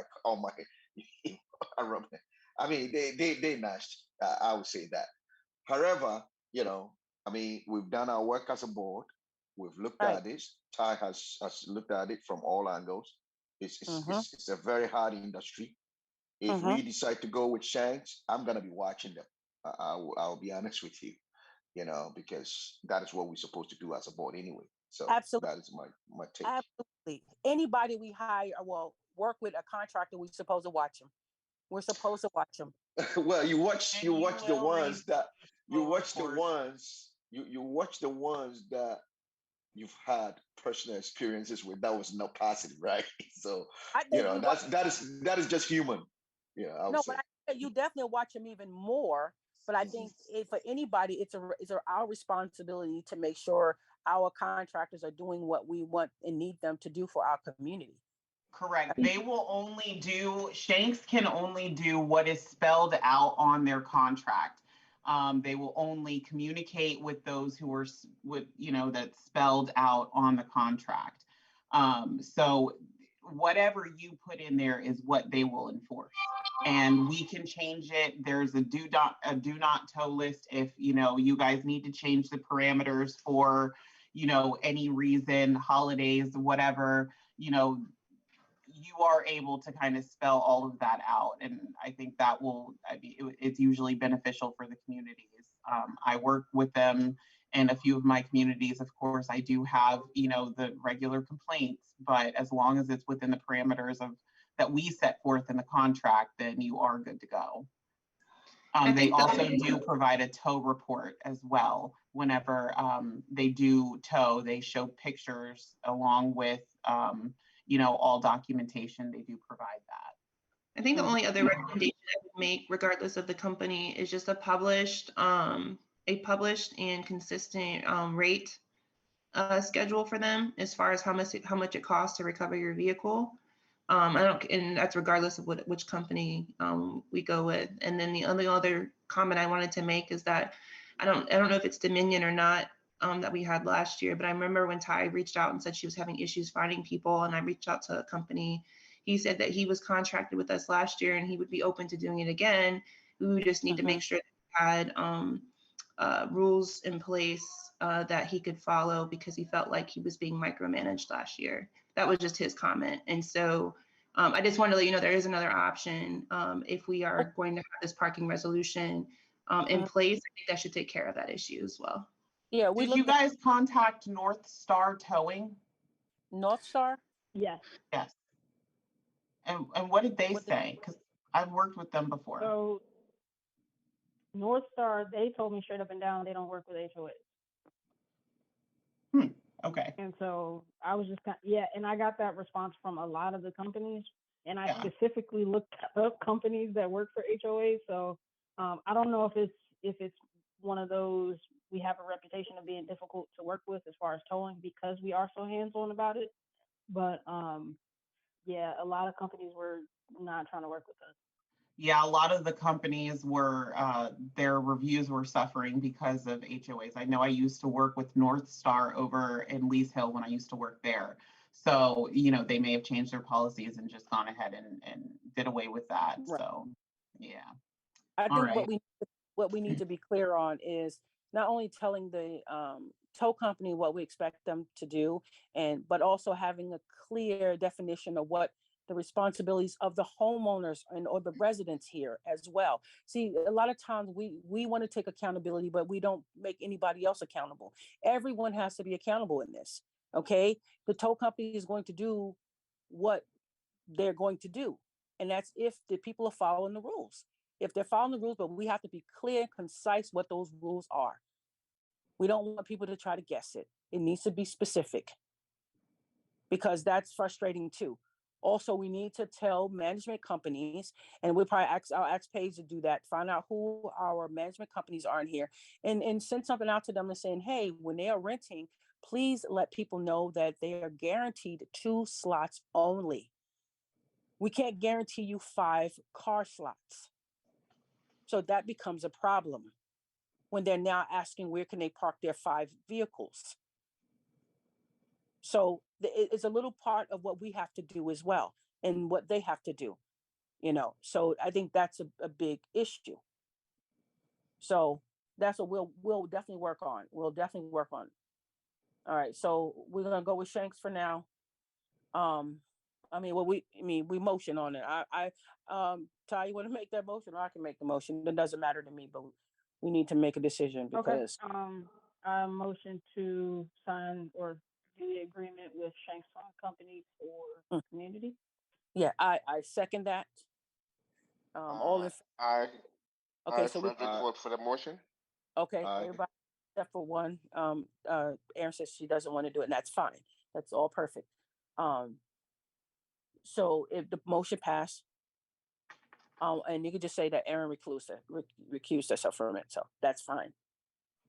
Okay, I was gonna put the same. People have the right to do that. Okay, we need to let people know that they have the right to feel like, I don't agree with something, I don't have to vote for that, and not feel like, oh, someone's not gonna like me, or I'm look down, or I feel like I have to do something just so I get along with everybody. That's not how that goes. Okay. All right. We got in the budget declaration. Okay, the declaration amendment revision by the attorney in reference to the declaration for the trash. She gave us that. What else are we waiting for? She said she had to do something else with that, correct? I think she was preparing it for dissemination. I think we were deciding on how it would be sent out, and she was going to follow up, right? We were talking about whether or not it was going to be electronic or through paper. I think it has to be paper. It has to be paper. Electronic as well. But I think why does it have to be paper? Because it needs to go to the homeowner on record. And if we don't have an email, they need to, this is like a legal document. This is important. So we definitely need them to say that they received it, because we don't say that So they has did it. Like certified or through DocuSign? Right. We need, or even DocuSign. If we get in contact with them, if we get in contact with them, they sign a DocuSign. But the notice needs to go to the homeowner on record so that they will respond. Gotcha. And we need to decide how long are we going to give people. We're not giving people 6 to 7 months to make a decision. So what can happen is, and it takes time, because sometimes these things don't pass right away. It can be months, it can be a year. So what our attorney was saying before is, you can put it out there. If it doesn't pass, then you have to follow what it says, and then later on you can put it out there and get as many signatures later on. You can still try to do it, but right now we need to make a decision. So I think 30 days, we send it out and give people 30 days to respond. After 30 days, then they're going to have to comply to what we need to do. And I think 30 days will be enough, because that'll give us enough time to get that area cleaned, and we should have somebody. So that's my take on it. Hey, Paige, are you able to follow up with Marguerite to see where it is in the process? This is the garbage disposal declaration. Yep, I will follow up with her. Yeah, and see when she will send it out, and that it would have to definitely be it has to be certified for people. And how long are we going to give them? We need to choose. How long are we giving them to respond? I mean, for me, I think it's until we get 75% vote. I mean, I understand needing a timeline, and so we have a target date, but as far as a cutoff, I want to make sure that we're providing ourselves enough time, because if we close it out and don't get a vote, I think we're cutting our own selves short, because it needs to get done. No, but yeah, and it needs to be done. So the people have to do it. They give them a time frame, just like to enter into a payment plan. They have a time frame. If we say and wait until we get 75, there's no guarantee we're going to get 75. So we don't wait until we get that. That can be a year from now. No, I agree. I'm just saying we may want to, instead of like closing it off after a certain date, is we have a target date, and then we have like an iterative follow-up process, versus saying, oh, it's cut off, we only got 50% people to vote, and then we got to wait another few months to send it back out again. Or like have some kind of a tracking process, so you know who has submitted theirs. That way, if you do have to knock on doors or whatever to get whatever you need, then you know who hasn't responded yet. Right. Yeah, just something like that, like an iterative follow-up process, because I do want it to be successful. Yeah, I think it'll be successful. You just got to get people to vote, either yes or no, whatever they want to vote. And some people may not vote at all. So, but I think we don't want to waste. So I'm saying we need to choose a time. Like I said, we need to choose a time. So we have to have a time frame. So you saying 30 days and that's it? Or are we saying 30 days and then as for a second reminder goes out? Or are you saying 15 days and the reminder goes out? Like I feel like we need to have like a plan, not just say, hey, send it out 30 days later, we shut it off. No, we need to choose a day that is a cutoff, that we need to have we need the people to vote by this time. We need to have a vote by this time. Because if not, we'll never get it in. I mean, we'll be waiting, chasing people down. You can't. I agree. I'm just saying, I think that our date should be coupled with a communication plan and a follow-up plan. I think I said that we need to send a notice out first to let people know when the date is, along with the document. So the document needs to go out, and then within that document, it should state, hey, you have until the deadline time to respond back.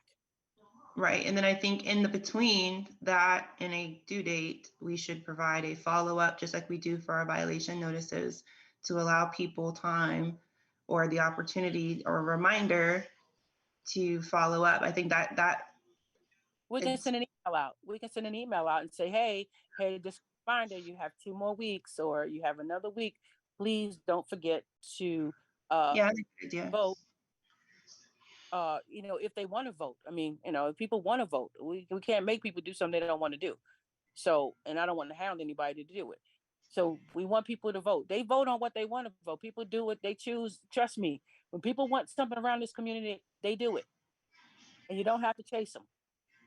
And then Paige, the only other thing that I would add is if Marguerite can assist, I know she's put together the resolution, is to provide context of why we're doing this. I know we've been talking about it in the board meetings, but some people, because of like kind of the legal jargon in the declaration, they may not realize why we're doing this and say, hey, in response to, concerns that we've had about having to lug your trash cans around the front and lattices and everything else like that, this is the board, attempting to, rectify that issue by allowing us the latitude to pass those types of, exceptions or pass those types of, what's it called? Coverings for the community. And so just providing context of what it's for as well, I think is very helpful as far as like kind of like marketing, like our, the intent behind the declaration as well, or the resolution, excuse me. Absolutely, yeah, I can ask her if she can do that for you. Mm-hmm. But that we still going to have, this is the declaration. We're still going to have to do a resolution. Yeah, the declaration, sorry. Just one thing. Then you have to have a resolution that's very specific to say, okay, it's going to look like this, going to be like this over here. So we have to work on that as well. But we just need to, if that's going to pass, we got to get the declaration first before we work on the rest. Yep, I and agree. while you're visiting that, is there anything else that you guys are changing in your declaration? Because you don't want to do it several times. If there's anything else in your declaration that you plan to change, you should probably do it all at the same time. I think so. What was those things that we were talking about? One, I think personally we need to add, and it was given to us from our last attorney, about fining people. See, we used to do that, but we weren't supposed to. And it doesn't speak to it in our declaration. So I think that needs to be added, because if we look at financially, in the long run, it will save us money, because then you don't have to deal with an attorney to have to do an injunctive when you can fine a person. You know what I'm saying? And that's financially better for us in the long run. Right now, we don't have a choice, but to be able to find people, that's better, as opposed to getting an attorney and getting it, because there's going to be more money. So in most communities I own in and still owning, we have fines. Rarely do we have the attorney unless we got to take them to court because they didn't pay the HOA dues or something like. Other than that, they get fined. I'm not trying to be the Debbie Downer, but I think I mentioned this before, is that I don't like fostering I don't like fostering a culture of compliance, as I understand there's certain things that are important to keep our community beautiful and stuff like that. But I think when we have constant communications about violations, fines, and things like that, it kind of puts a bad taste in people's mouths. So I think we take one step at a time. But you know what? I understand that, but this is just my personal opinion. I know what I'm saying. I understand that. If we feel like that, then people should not buy into HOAs. See, I don't feel that way. And the majority of the community doesn't feel that way. You have some people who are like, I don't want to be told, because for so long, it wasn't like that. I've been here 23 years. Okay. When I was here and we had a board that was functioning, when people got fines or notices, they did it. There was no problem. But when you're talking about years of not doing anything, it's very difficult when all of a sudden you come in and say you got to do X, Y, and Z, and they have so many things to do. So that's the problem. Once they get used to it, then it won't be a problem. But you can't tell people you don't want to foster a thing of compliance when that's what we're supposed to do. That's our legal obligation, is to what the bylaws in the declaration says have to do. So if people feel a certain way for us doing this, then they don't want an HOA. Yeah, I don't Is that is there another item that we can also add to the decoration? I think for this one, this whole fine thing, let's also have uh Margaret also weigh in because she deals with a lot of HOAs. Most HOAs have that power, that authority to fine, Well, and also we can hear what she would say about it. okay, well, I'm gonna tell you what the other attorney said about it before we had them. They said the same thing. They were saying that we don't have that in our declaration, but it's best to do that because it saves us money. I like to look at numbers. I look at finances. It's easy to spend money, but I'm all about how do we save money because then we can get more things done. So we can do a cost analysis on that. Let's do some research. I like to do research. Let's do research on that and look at how much it would cost us, what we're paying now for an attorney to do this, as opposed to we say we give you a $15 fine or not a fine. Let's not call it a fine. It's called an assessment. We give you a $15 assessment if you don't do that. But Stephanie, I think that would be presumptuous because that's assuming that these $15 fines would bring people into compliance faster than getting a notice from a lawyer. It has. I'm talking from experience. Like I said, Yeah, I've been years. I'm just. It has. I was just responding to what you were saying, Stephanie. Is I think that we take it one step at a time, and that we're going to get the trash can declaration changed. As I think that we kind of, we're a newish board. Things seem to be a little, like I said, we want to foster this culture of speaking on behalf of the community, but also supporting them and mixing in some very positive, good news with our rules as well. And so I don't agree with it's our legal obligation to foster this culture of compliance. What I agree with is that we speak on the behalf of the community and we do things on in their best interest. It doesn't always have to be financially or violation driven. That's just my personal take on it. From my experience, usually, as you see now, nothing gets done because there was no consequences. That's why the neighborhood looks like it does. Now, I don't know. Everybody moved in this neighborhood at a different time. When I moved in, it didn't look like this. Okay. So I know it's driven by there's consequences. When there's no consequences, people won't do. I'm talking from experience. Okay. I'm not talking about, no, it's about experience. And when we had fines, we call it fines. When we were fining, people did what they were supposed to do. We weren't legally supposed to do that though. But now that we're saying we should do this, because again, and when we say for the best interest of the community, let's look at how many people are complaining. We have 306 homes. We don't even have 50 people complaining. So if we're really talking about the majority, so what we don't want to do is do what the minority wants and not what the majority of the community wants. Because the minority can maybe 10, 15 people who complaining. So we do what the 10 to 15 people want and ignore what the 285 may want or 300. You know what I'm saying? So when I'm saying majority don't want fines. Let me just finish my point. My point is this: we're here to do what's best for the majority of the community. I understand and I sympathize with some people who don't want certain things, but we know it's clear that some people don't even like HOAs, period. Some people don't even know they have an HOA right now. Some people just don't want to follow rules. That's just what that is. Okay. But unfortunately, I don't want HOAs, but I sit on the board. But I mean, but obviously the people who did HOAs were very intelligent to know that it was better for communities. That's why it's so many out here. But if people don't want an HOA, then maybe they shouldn't have moved into one. That's all I'm saying. But I think we can't keep saying, oh, well, we trying to coddle everybody.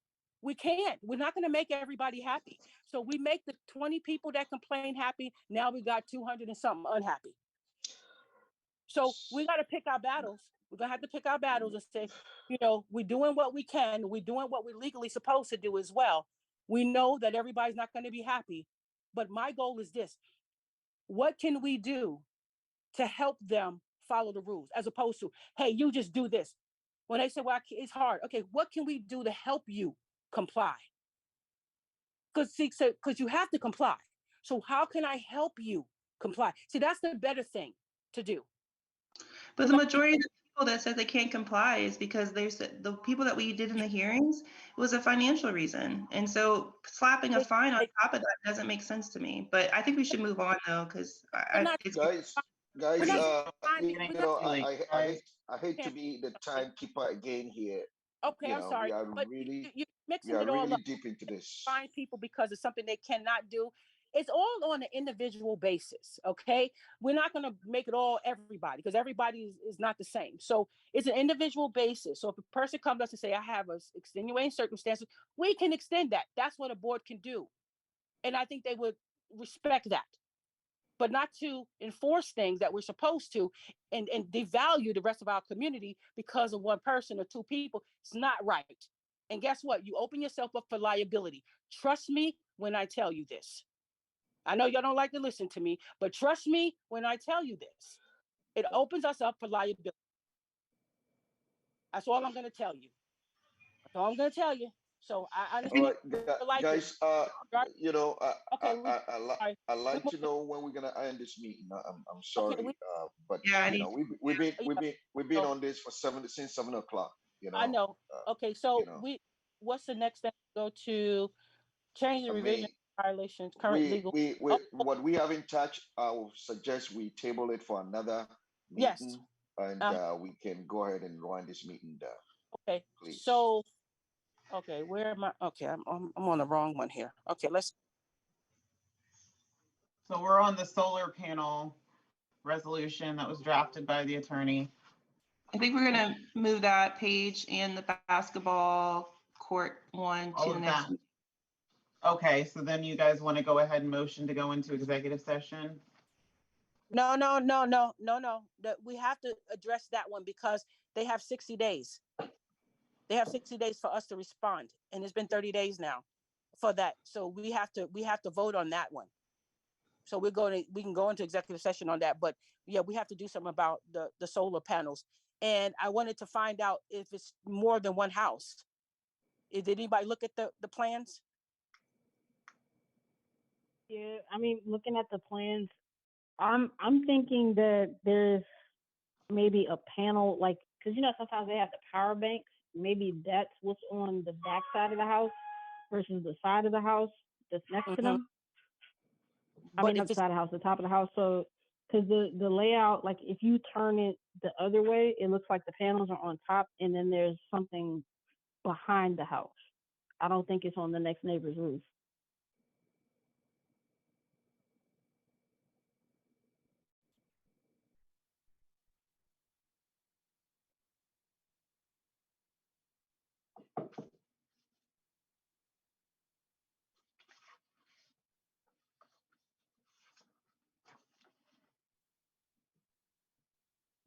Hello?